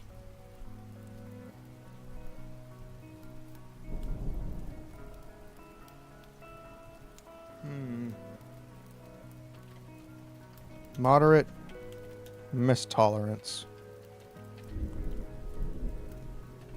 She's able to withstand the mist a lot more than Leon can, but still, you know, not safe for her to be in it for very long. She could probably stay in it for a couple hours compared to Leon's... I want to say Leon is like an hour tops before Leon starts getting poisoned by the mist. Whereas she can probably be in there for at least maybe 6 or so hours before feeling any effects. And then about maybe 9 to 10 hours before it starts to hurt her. Because, you know, that's what happens. She's not a mage, so she has no magic whatsoever. Mathematics, technology, handicraft, moderate mist tolerance. What do we need? 1 more strength. 1 more strength. That's all we need. 1 more strength is all we... Ow! Smacked my desk. The bacon sizzling.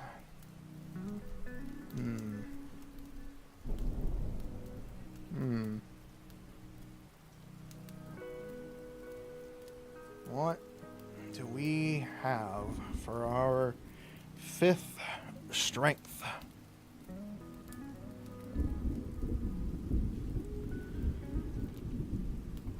Let's see.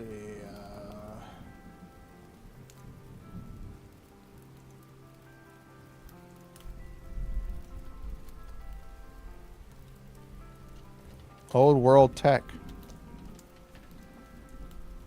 Because it's similar to the fact that Alicia can read.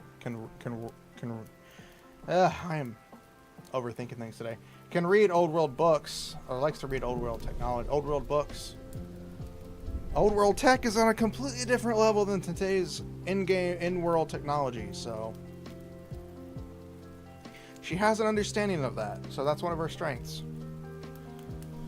All right, I'm gonna lower my desk down again because my legs are bothering me, and I think I've stood long enough.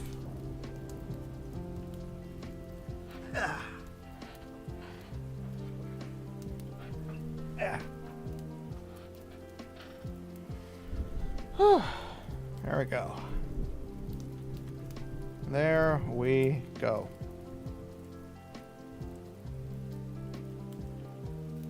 Alright, her weaknesses are height.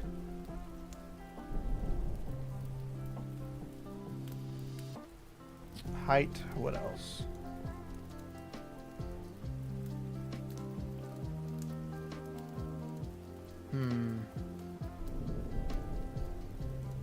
What else can she be weak to? Her weaknesses are ravenous appetite.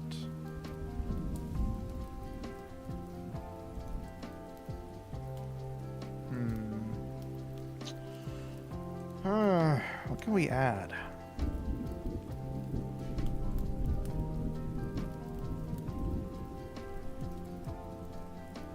What can we add that can give her some additional weaknesses?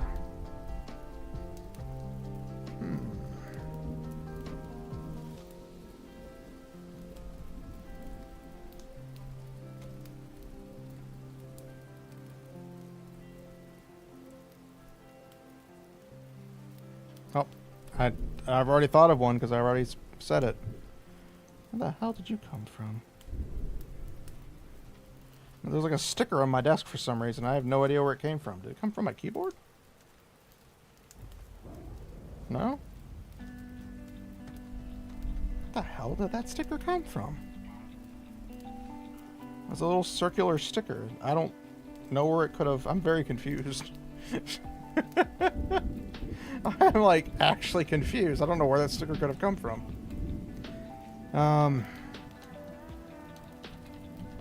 No magic.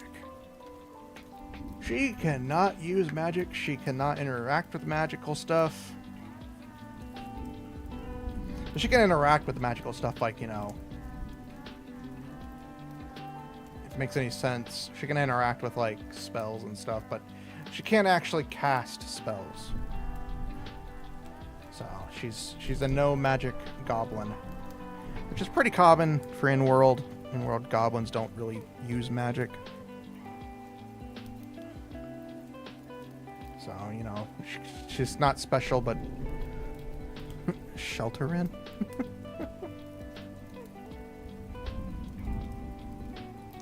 Oh, it's a little cat.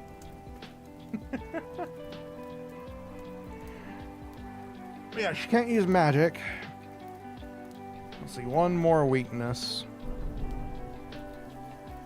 Height, no magic.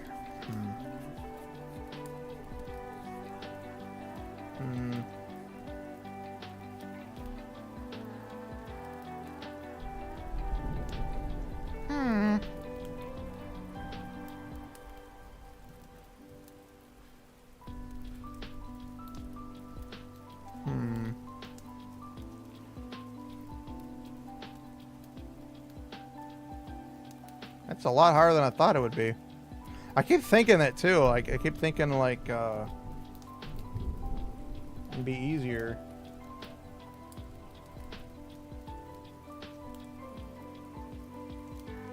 Oh.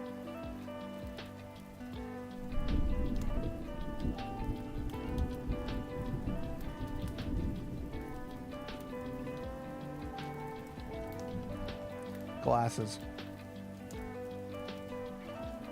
Weakness, Mondays. No, Mondays are the best days for me. Mondays are like my day, or my Friday. Todays are the worst days for me. Thursdays are my weakness. Glasses. She has to have glasses. If she doesn't have her glasses, she's like Velma in the old school Scooby-Doo things. I can't see anything without my glasses.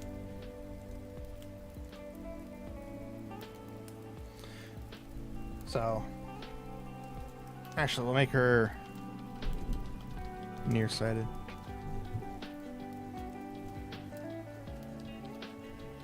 Must have glasses.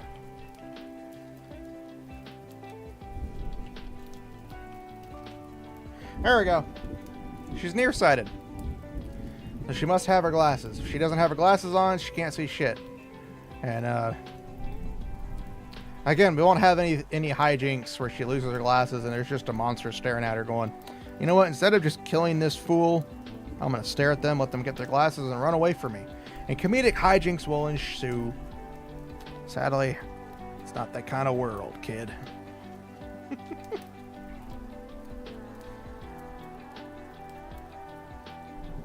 Alright, for gear, she has a multi-purpose...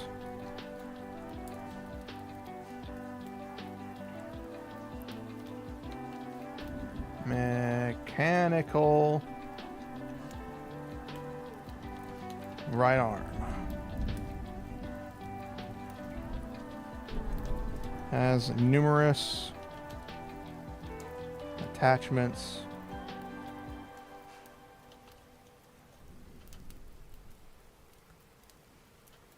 Keep seeing little like dust. Are you getting my chin hair there, microphone? Had mine since I was like 12. Half of Twitch trying to Fox adjacent queries.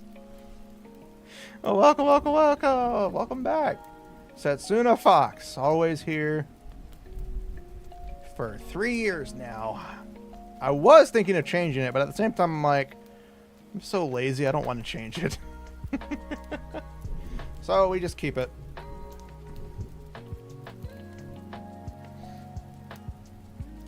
Let's see. Multi-purpose mechanical right arm.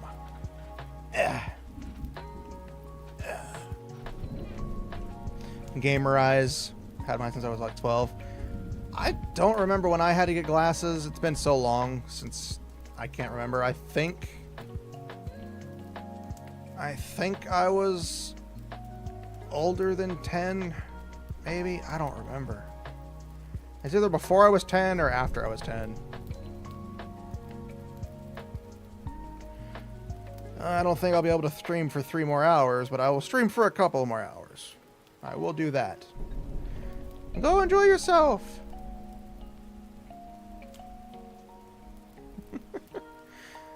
Yep, YouTube and Twitch for about 3 years now, streaming, trying to make videos. Just having fun as much as I can with it. Multi-purpose mechanical right arm. Let's see, what else does she have? Hopefully. It's been slow going, but it'll build up soon. Just takes time. As all things do. So she wears glasses. Was that it? Did somebody just make a noise, or was that me yawning?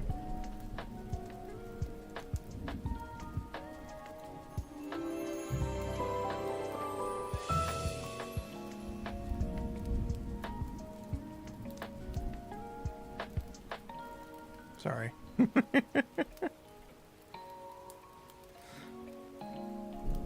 Specialized gladded glasses. Actually, multi-purpose glasses.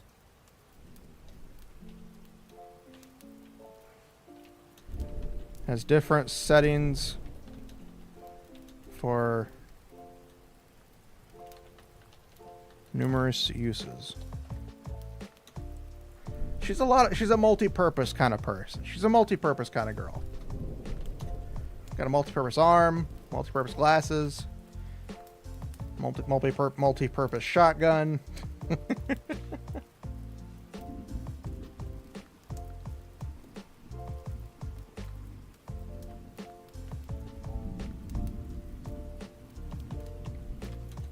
Bag of assorted magic infused crystals. She carries around a bag of magical assorted crystals, which again, magic assorted crystals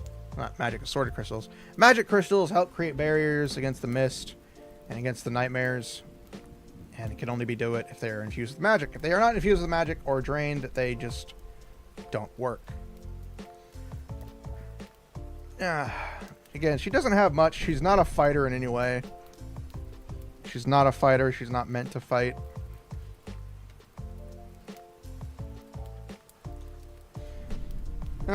Notes. Enjoys drinking anything that goes down strong.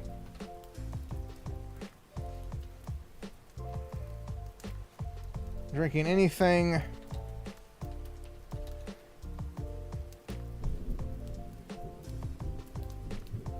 that's not make sense. I feel young now compared to age 43.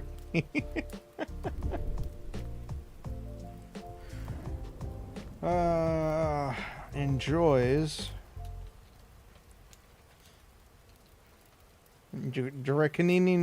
drinking. Enjoys drinking black coffee.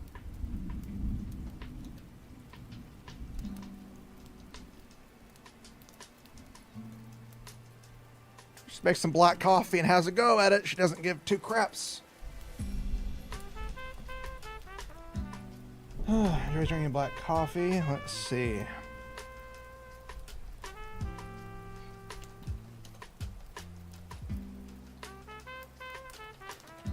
Can sleep anywhere.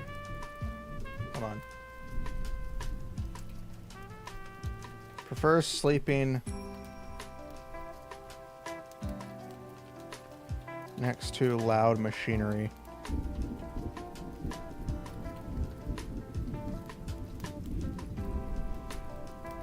Prefers sleeping next to loud machinery. You know, the engine room of a train, a vehicle, a horse. As long as it's loud and annoying, she doesn't mind sleeping next to it.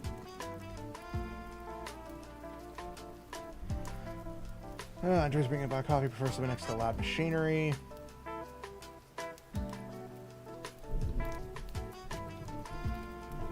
Doesn't like to bathe, but will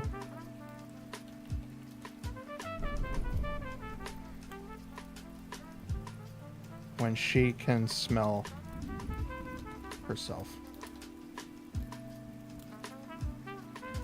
But will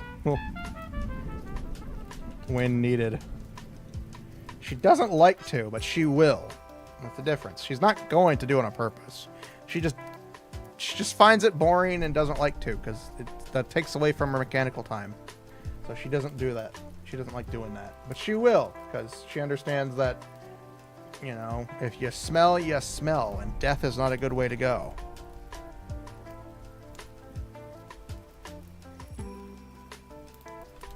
Is a decent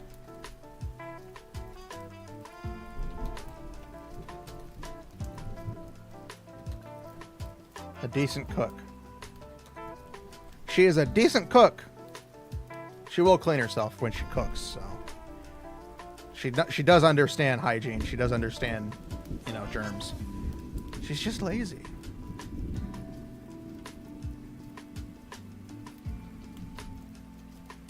Decent cook. 1, 2, 3, 4. One more detail. One more little old detail. That's all we freaking need.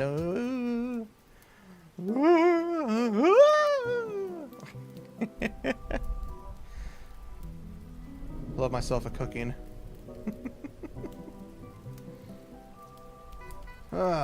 She's not a perfect cook, but she can cook some decent meals.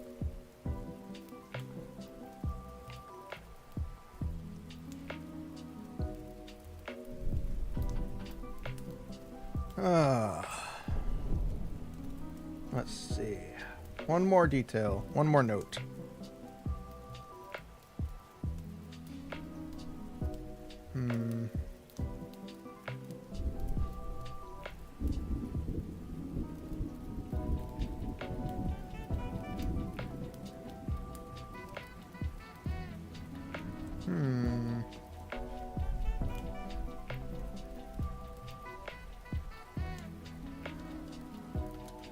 Loves dogs. We got 2 dog lovers. We got Leon, who loves dogs, Alicia, who does not like, who, you know, is not a dog person, and Hilda, who is a dog person.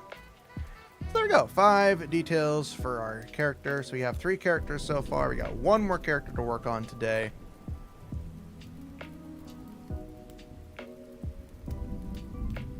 Yeah, I don't like typing on phones. Like, I will if I need to, but God, is it annoying. Alright, the last character is Fasha. She does not have a last name. I wonder why. It's almost like I've hinted at this for a while now. Age. Unknown.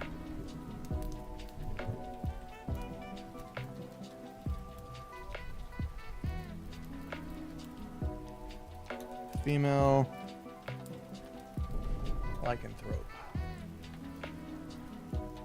She is support. Goal.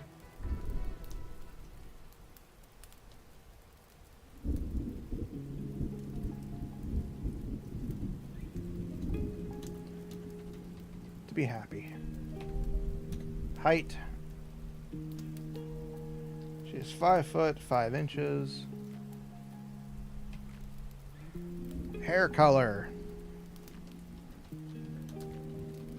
Dark gray. Eye color.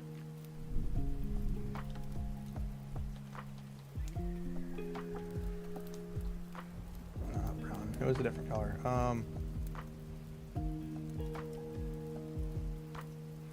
Fudge, what was her eye color?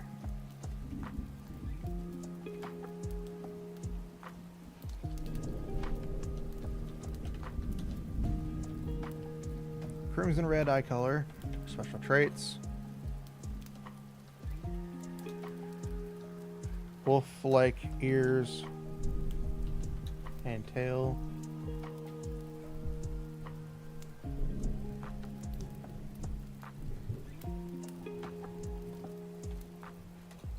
Personality. Loyal.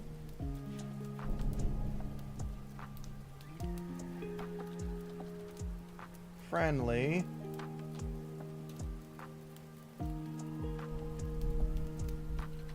And loyal, friendly.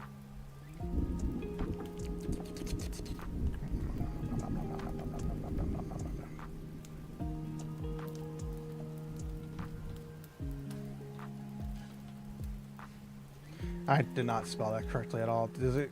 Ah, it could be ferocious. Loyal, friendly, and ferocious. Occupation. Wild animal.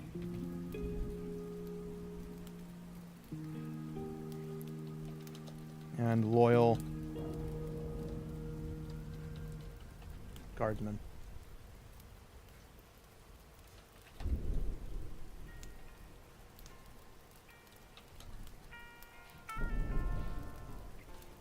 A lycanthrope.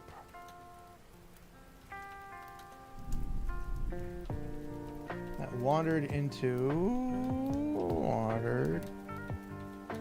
the cave that Hilda was working on. But instead of attacking the goblin, she decided to protect them.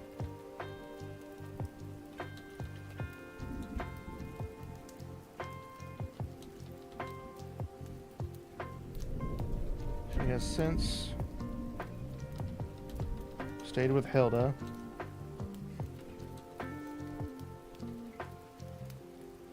and traveled. Stayed and traveled with Hilda.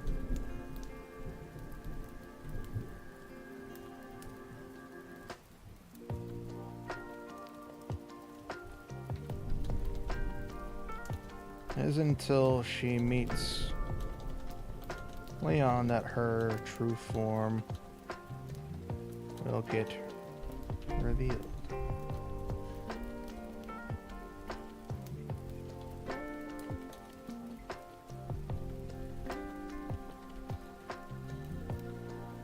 Why were you saying it was wrong last time?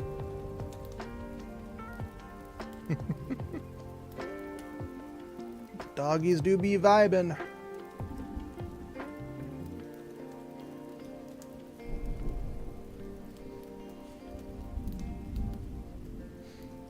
And our beast form.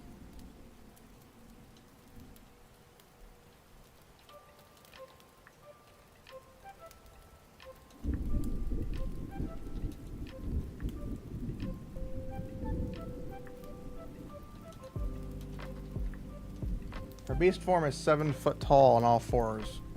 So she is a big ass. She's got a big ass wolf form. Strengths. Martial skills. She is an exceedingly good fighter when she's not in her wolf form. Why are you doing? What the fuck kind of hot dog is that? Hot dog woofer? She's a buff mommy. Not really. She's not like, that's her wolf form. I say beast form. I should probably put wolf form.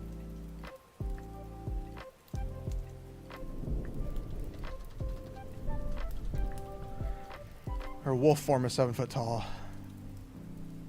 Martial skills. She's an extremely good fighter. She doesn't even need to use a weapon. She can just literally use her fist.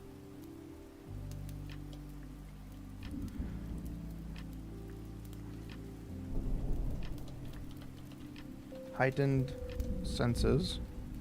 Sight, smell, and hearing are all heightened. Much like a normal dog would. She's a beanstalk that you want to climb and never reach the top. Her wolf form is pretty beefy. Her normal form is very normal-ish. I say normal-ish, but, you know. She's buff, but she's not like... She's not packing a 32-pack. She's got like a 6-pack. But she doesn't really have the muscle tone compared to what you would think somebody of her strength is. But that's only because she's a lycanthrope, and lycanthropes are just naturally strong. Naturally effing strong. Effing strong.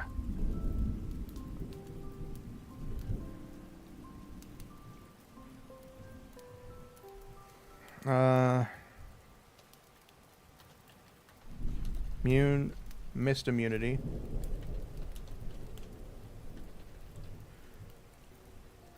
Not immunity. Like Alicia, she can't be hurt in the mist. Yeah, Grave is something. I wasn't expecting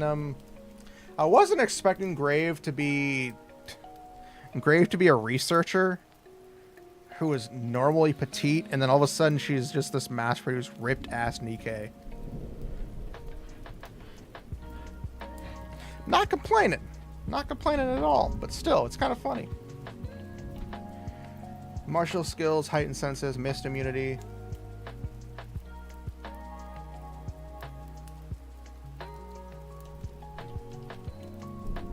Transformation. And as a strength, she's able to switch between her human and wolf form at will. Martial skills, heightened senses, mist immunity, transformation.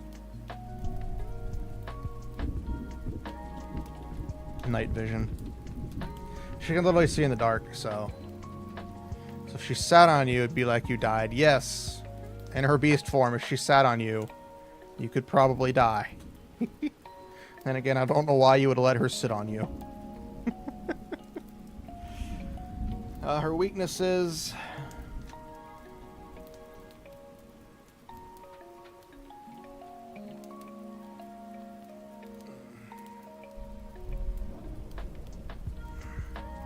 Sorry, stretching. Weaknesses. Weaknesses. Weaknesses.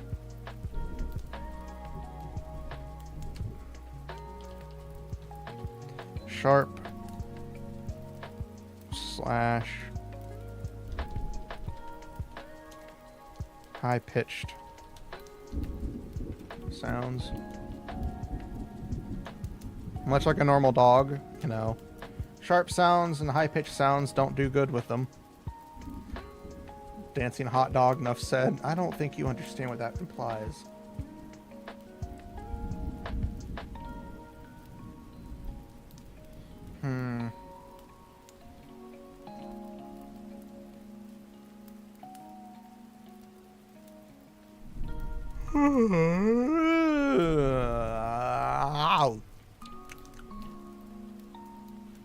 Sharp, high-pitched sounds. We need two more things. Two more weaknesses to cover it.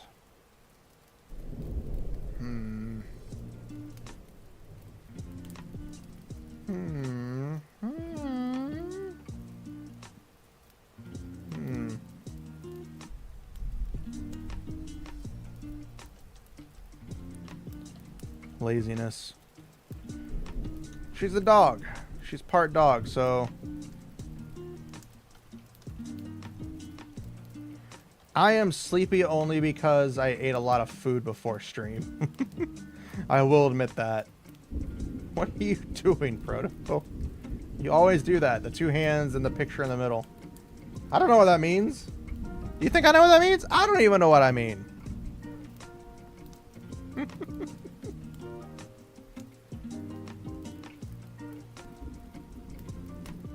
Oh.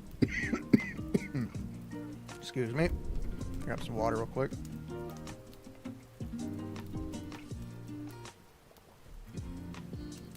You don't have the balls, Proto Bear. I'm gonna deny that though. I don't think we should have I'm gonna strangle you as a term that people should be able to send. I didn't see it, Proto Bear, but I'm gonna deny that shit. Should probably reset my auto mod for a lot of words though.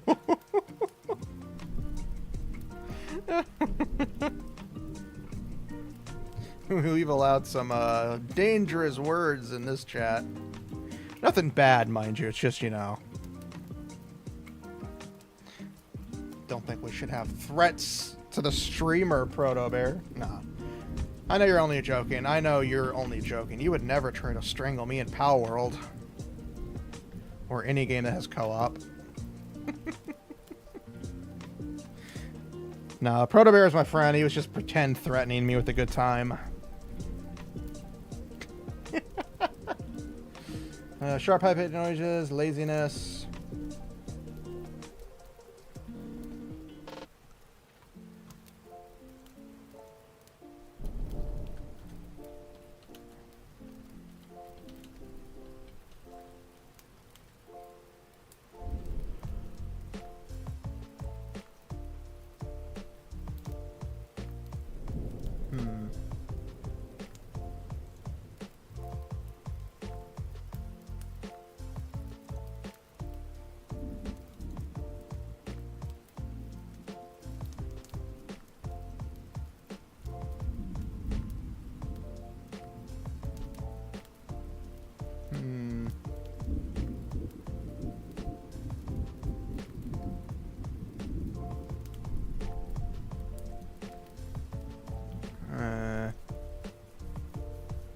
See you next on Cowboy and Helldivers 2.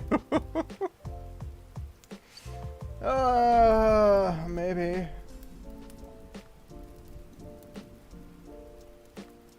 Maybe.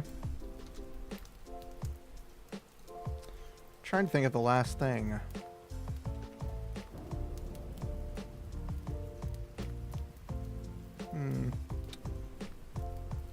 Sharp, high-pitched noises, pitch sounds, laziness.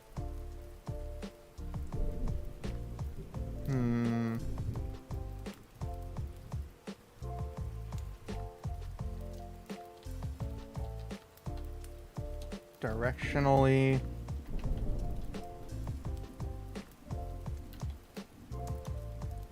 Challenged.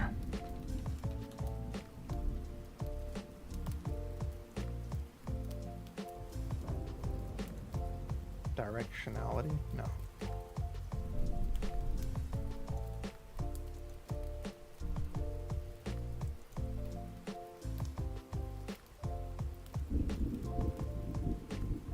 Directionally challenged. She is terrible at navigation. Because she doesn't know left and right. She's basically a wolf for most of her life. Gear. Magically infused clothes.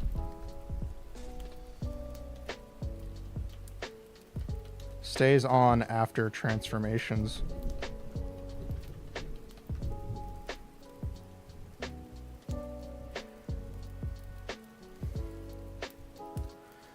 But she doesn't have them at start. I'm gonna crash. Some before I have to chase kids with a white mane. Proto, you should probably not sponsor that or say that in a chat. Even though I know you're joking. You're talking about your nieces and nephews that you're taking care of. So I know that, but somebody else could see that as wrong and report you, and I don't want that to happen.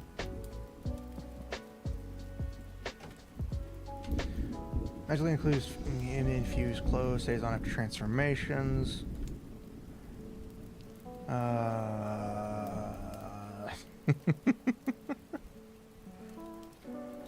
That's really about it. She doesn't really need anything else. She basically transforms, and she just needs the clothes.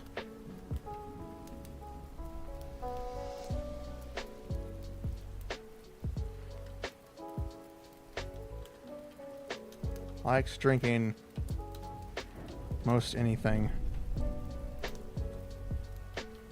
but not coffee. She likes drinking most anything, but not coffee. She tried coffee once, doesn't like it.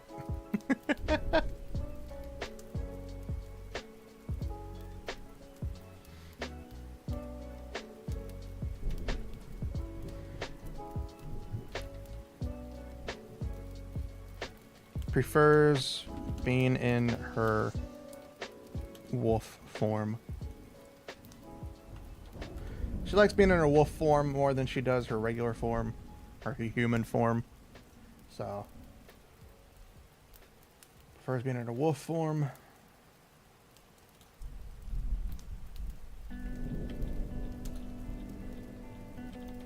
Is flexible, is very flexible.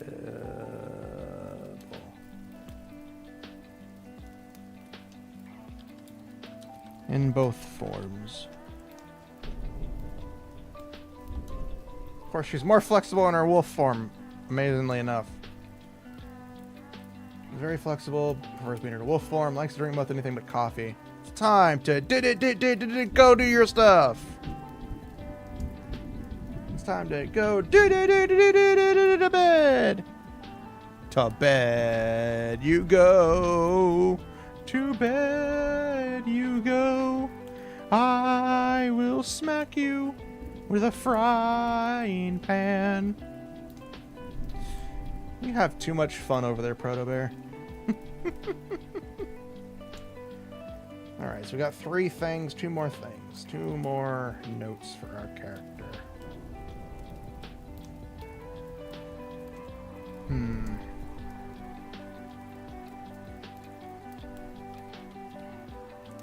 Enjoys being around Alicia.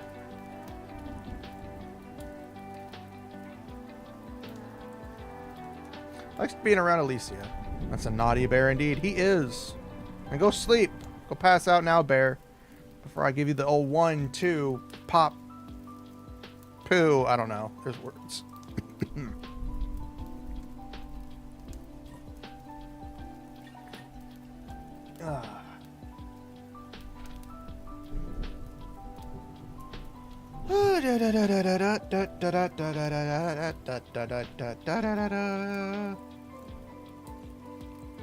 Like drinking almost anything but coffee. Prefers being in her wolf form. Is very flexible with both forms.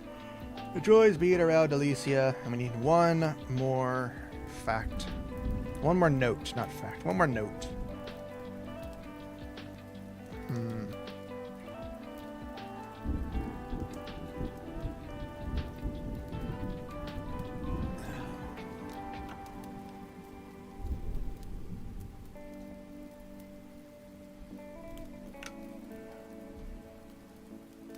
So thirsty today.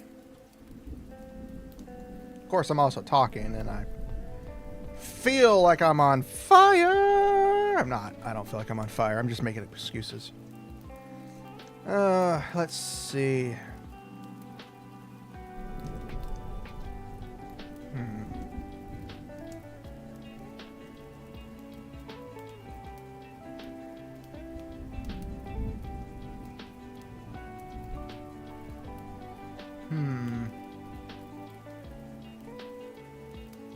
What other thing should we have?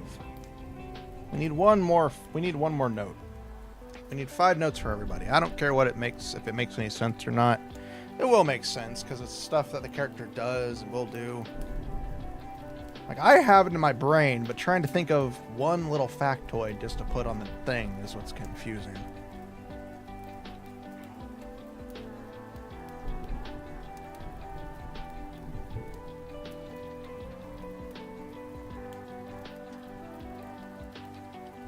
Likes guinea head scratches in either form.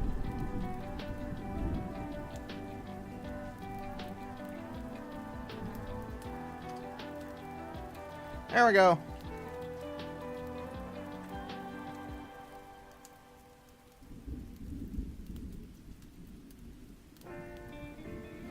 There we go. Very simple character. She's, of course, mainly a wolf character, so she doesn't have much backstory. You know, a lycanthrope that wandered into the cave that Hilda was working, but instead of attacking the goblin, she decided to protect them. Protect her.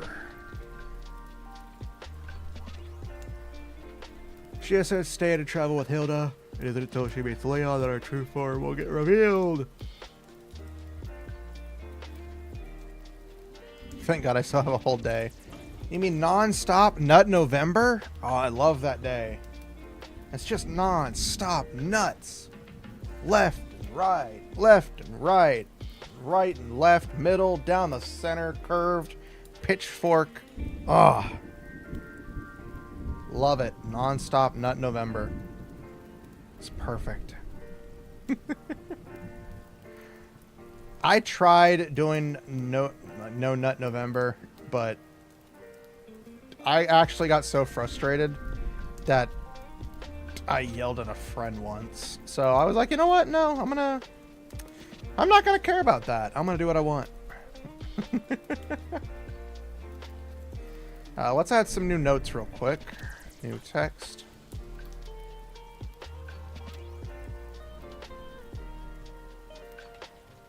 Races and species.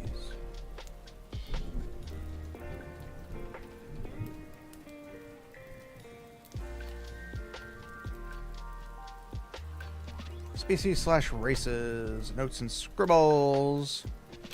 Okay, so we have our the four main characters that we'll meet in the start of the story. We got Leon, our protagonist. He is a 29-year-old male human yin. I will explain a yin in just a second. The protagonist, his goal is to survive for right now. He's 4'11", ash white hair. Purple amethyst eyes. Has an artificial left arm, left leg, and robotic stomach area. His personality is a lone wolf with a desire for friendship and companionship, quick thinker, and determined. Mercenary and bodyguard is occupation. His background is woke up 9 years ago with no memory of his past, outside of a few details such as his name and age. Traveled with a caravan and quickly learned he was good with fighting and he knew how to handle some weapons. A couple of years later, he left the caravan to begin his personal journey to finding his own life and searching for his past. He is agile, dexterous, lovemaking, piloting, and martial skills. His weaknesses are his height, mistolerance, he's low mistolerance, and emotionally driven. Gear, a Panthera forged single-edged sword, Azure energy sword, red blade, because it produces red instead of blue. Energy shield for personal use, mist repellent. Energy shield for personal use, it also has mist repellent. Grapple device integrated with his left arm, and a small personal notebook that he carries around. That's just for notes.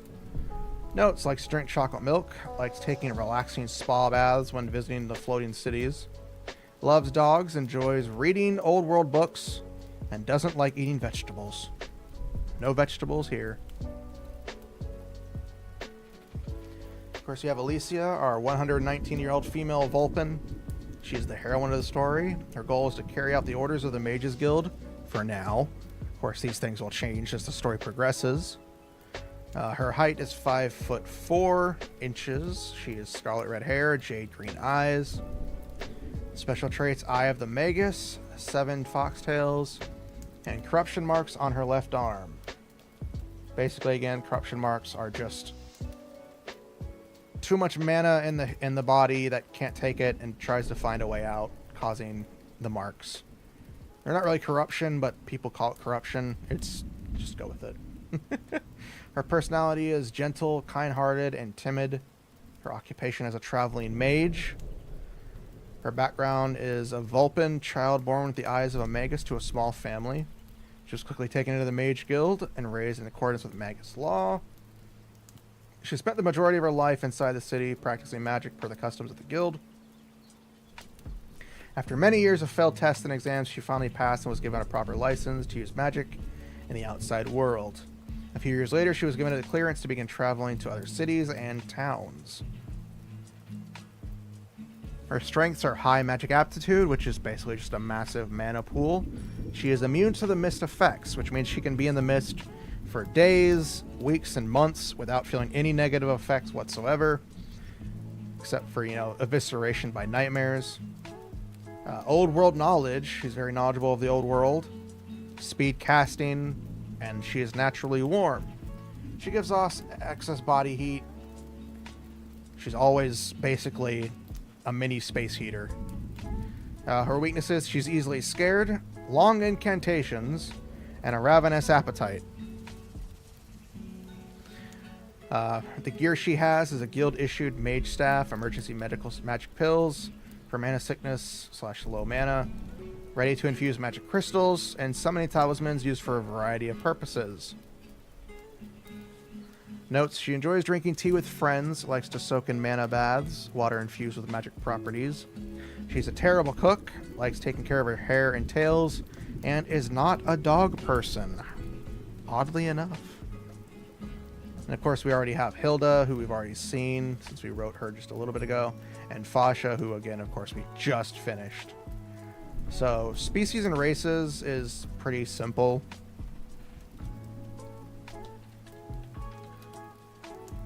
Human is the species.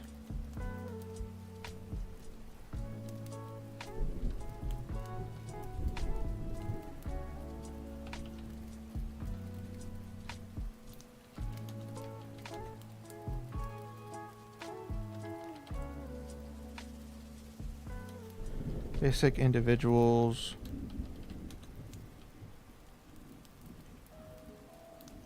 With decent lifespans and the ability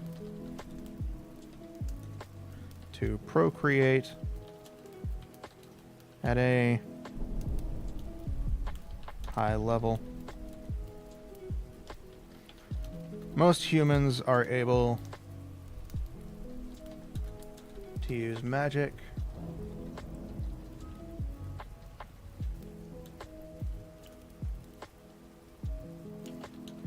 and have decent mist tolerance. Yeah, basic individual, decent lifespans, and the ability to procreate at a high level. Most humans are able to use magic and have decent mist tolerance. Again, they're just basic humans. There's nothing special. If you know humans, you know who they are. You know who we are. If you don't know a human, you're an alien from outer space. So just, yeah, we're basic.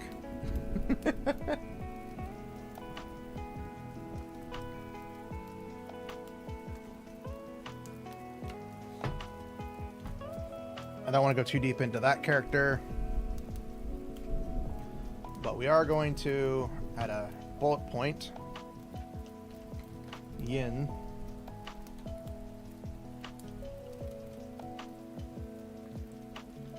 the genetic mutation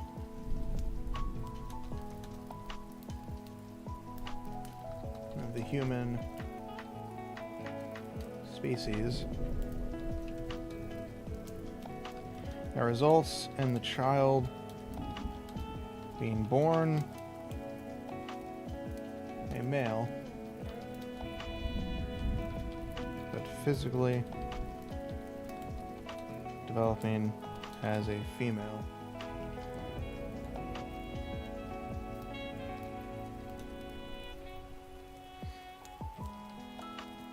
And they are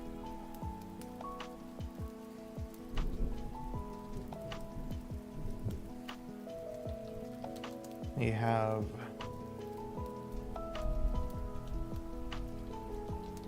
all yins are short, with the tallest being recorded at 5 foot.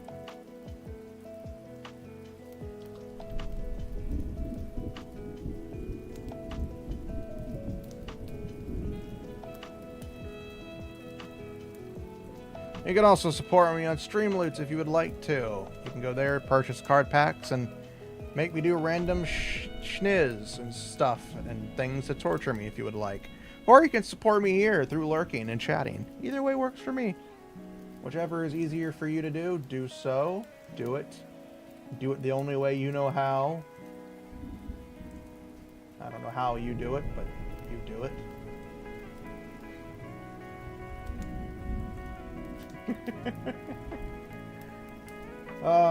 Let's see.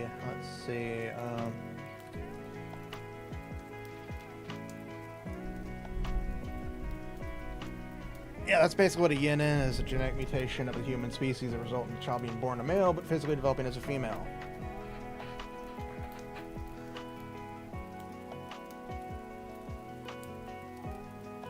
Now, you can never get any taller than 5 feet maximum. You see, if you see somebody over 5 feet, that's not a yin.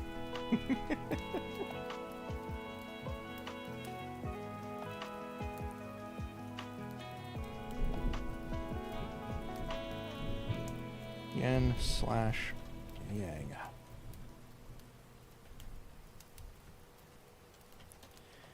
Now, yang is the opposite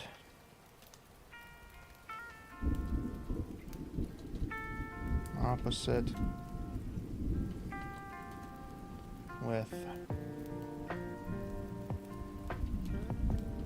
the child being born female but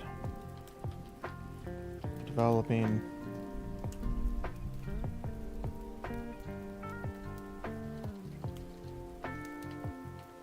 physically developing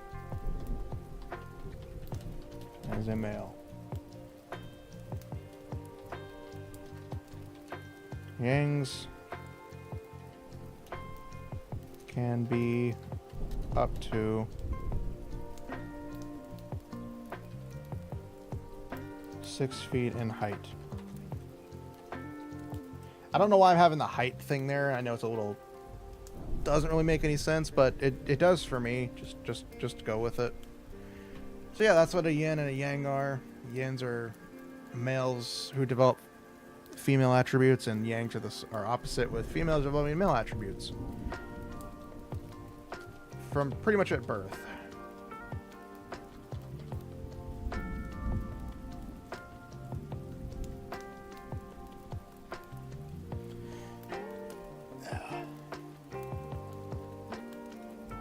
My legs are starting to get restless again. Ugh.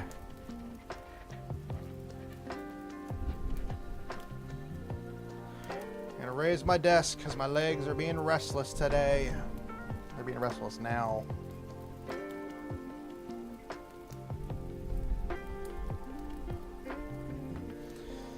I wish they would stop being stupid. We're almost done. We're just going to cover the 4 races right now. Just covering these 4 races and species. Vulpin. A humanoid fox-like race.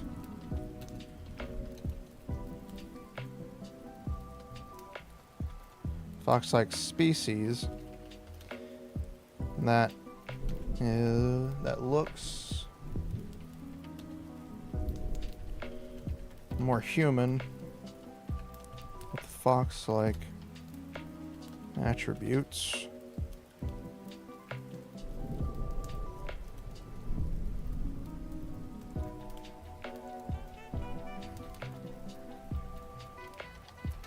Namely,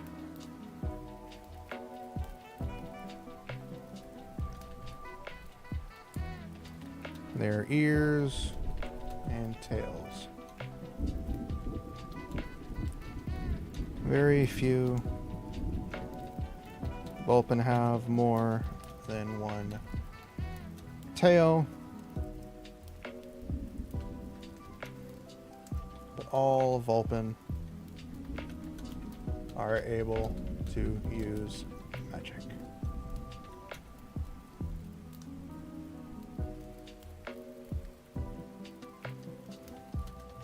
You have an average lifespan of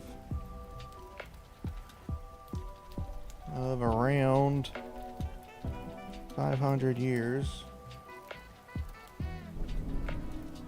And they're the Vulpin. They live up to about 500 years. They're more humanoid than anything. They have fox-like attributes, mainly ears and tails. And very few Vulpin can have more than one tail, and all Vulpin are able to use magic. There, that makes sense.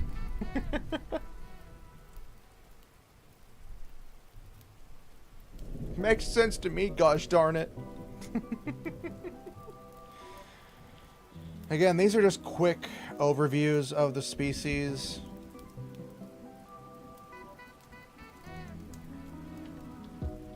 I was going to say species because it makes it more sense. Goblin.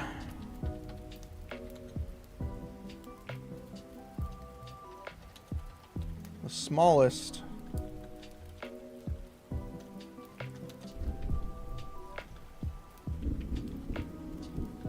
species, the one known for its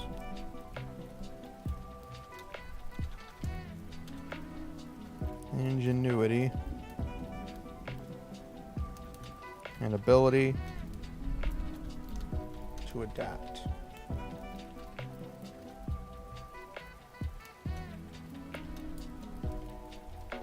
Most goblins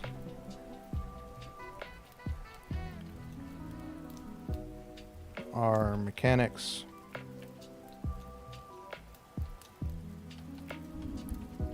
engineers, or service workers.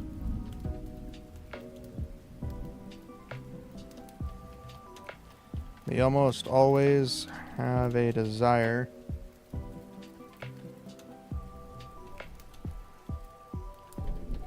to tinker and build. The tallest goblin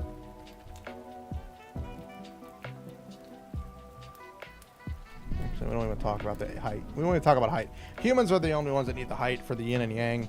I don't know why I was about to say the tallest goblin. Goblins are short, 4 foot under. That's all there is.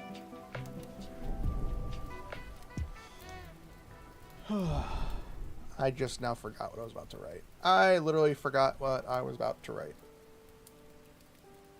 The lifespan. And goblins, average lifespan is about 120 years. Give or take 30 or so more.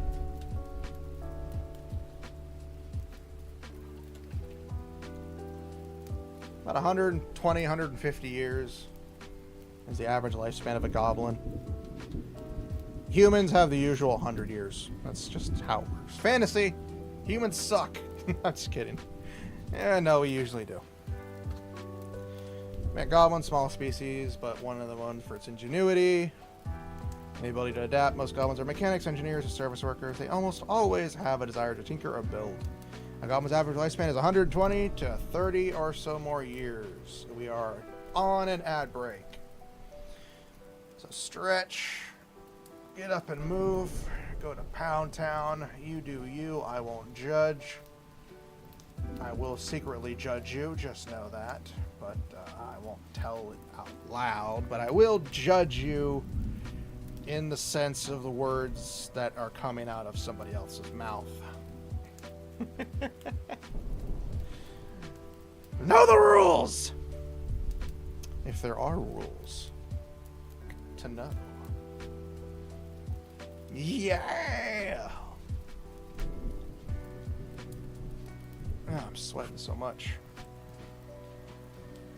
We got one more and we'll have to call it for today because my legs are getting into me and I am just wanting to chill.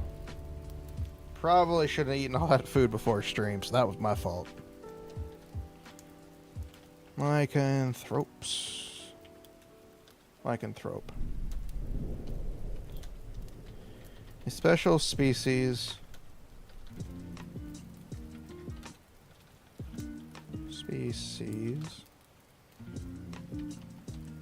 Rarely found in the cities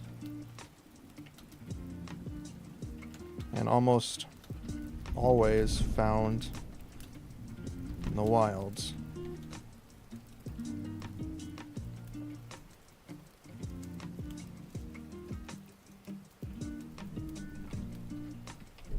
Lycanthropes are able to transform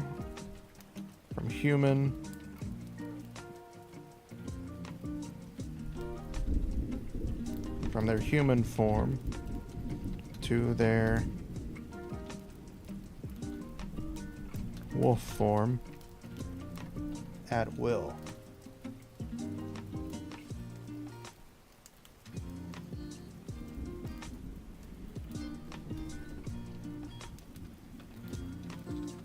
Since they rarely come into contact with people, most of them are hostile.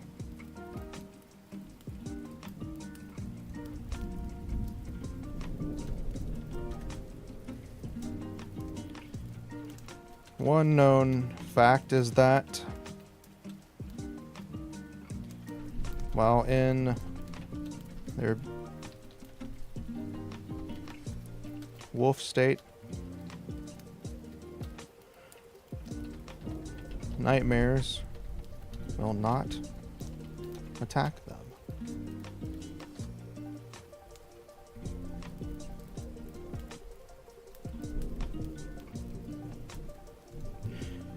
All right.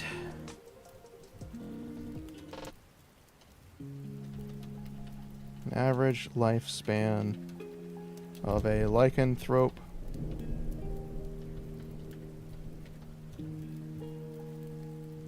decided to spell that one completely wrong. Lycanthrope. About 100 years. Average lifespan for them, similar to humans. They kind of live the same. Dog years type thing. It's probably more like 200. But you know what I mean? Yeah, we got the 4 current species for the story. Humans, you know, basics. Basic people, if you don't know what a human is. Again, you're an alien from outer space. You should probably leave and go somewhere else. Vulpin, humanoid fox-like species. I have fox ears and tails. Kind of simple to understand. Goblins, short green creatures that are mainly tinkerers, laborers, mechanics, and engineers. You know, the likes of like that. And then lycanthrope, you know, wolf, humanoid wolves that can transform at will. From human to wolf. When they're in their wolf form, they're immune to, you know, nightmares. They just kind of leave them alone because they don't attack stray animals for some reason. They attack people. Well, not they attack people. Oh, I was about to try to change that. They attack people, but that's about it. Yeah, they don't really just attack randomly. They attack people, individuals of different races, but animals and stuff, they kind of leave alone. Chipmunks, squirrels, you know. All actual, normal, natural animals in the world, they leave alone. But they'll kill people outright. You'll see an animal just sipping from a pond in a nightmare just staring at it going, you get to live today because you're not a human. Or you're not a person. It's scary. But it's what it is. It's what it is. Now let's save. Because we have completed some stuff. We've got 4 characters completed, which is good. We've got some notes and scribbles that I have already written down. I'll probably add some more as I come up with them. We got our 4 species. 4 out of most of the species. We still have more characters to add to the story for the main group. But for right now, this is the main group of characters. Leon, Alicia, Hilda, and Fasha. For when the story does begin. We might start the story next week. Try to start writing chapter 1. I'm not going to put my word on that, but I will try to. I don't want to try to dive into it too soon, but I also don't want to delay it and just fudge myself into oblivion. But we've done some details. We got notes and scribbles again, species. We got the 4 of them. And our 4 main characters. Out of it, not putting too many specific details in the characters to kind of flesh them out over time. If we put too many details into the character, it makes it a little harder to do things. And then, of course, with it being open-ended for a lot of things, we can throw in some stuff to build and cohesively smash them all together, if that makes any sense to anybody. I don't know if it does. It doesn't to me. It does to you. Who knows? I don't know. What I do know, yeah, that's about it for today. I wanted to go a little bit longer, but my legs are bothering me. I've been sweating a lot. I think it's a good idea just to take a break and chill. What I should have done earlier, but I didn't. I mean, I did, but I didn't. You know what I mean. I'll figure out the way to explain it one day. But thank you guys for hanging out with me today. I know story building isn't very fun, but we will actually get into the story. I promise you, we will actually get into writing it. It will actually be written. I will not continuously keep reworking this. We will start this story. It's a good base that has everything that I want in it. Technology, magic. Third thing. It has it all in there. So, thank you all for hanging out with me today. And I promise you, next week I'll probably go back to the normal streaming schedule of 9:30 instead of 8. It was an hour and a half earlier today. I thought we would be able to go longer, but my body did not want to do it because I was stupid. That was on me, not you guys. That was all on me. But tomorrow, I will be back with my friend Kerbo, my model mama Yasha, who does my 3D model, And then, of course, our friend Maymay, we're dragging along with us as we prepare to go play some Monster Hunter Wilds tomorrow. So for those of you who are interested, you can download the Monster Hunter Wilds beta right now on Steam. You can also download it on PlayStation. I'm assuming you can download it on Xbox and so forth. So if you're looking to play the beta and you didn't get to play on the PlayStation Early Access, you can play it starting tonight at 8 p.m. Pacific time, if I'm not mistaken. And it goes until the November 3rd at 7 p.m. Pacific. So we have plenty of time to enjoy it. But I will be back tomorrow with Monster Hunter Wilds, and then Saturday we are going to begin Goddess of Victory Nikke's 2nd anniversary. I've done a few things already in the anniversary just to get it out of the way, because some of it was just, you know, claiming free shit, which isn't a problem. It's still cool to do that, but either way, thank you guys. Go punch some dolphins. They've had it too good for too long. Nobody likes dolphins. They're all evil. Just accept it, dolphins. You are evil. Not the Miami dolphins, the regular dolphins, the ones you see in the ocean. Just go punch them straight in the face. Don't ask me, just do it. Until next time, enjoy yourselves. I'll be back tomorrow again. I need to have a better way to end my streams, but I can't figure out how to do that. I will figure it out one day. Probably not. We will probably ramble on for hours upon end until I finally cave and hit the end stream button, which is about to happen right now because I am actually running out of energy to say this. But thank you guys for hanging out with me. It was very nice to get back into writing. I will see you all later. Bye-bye.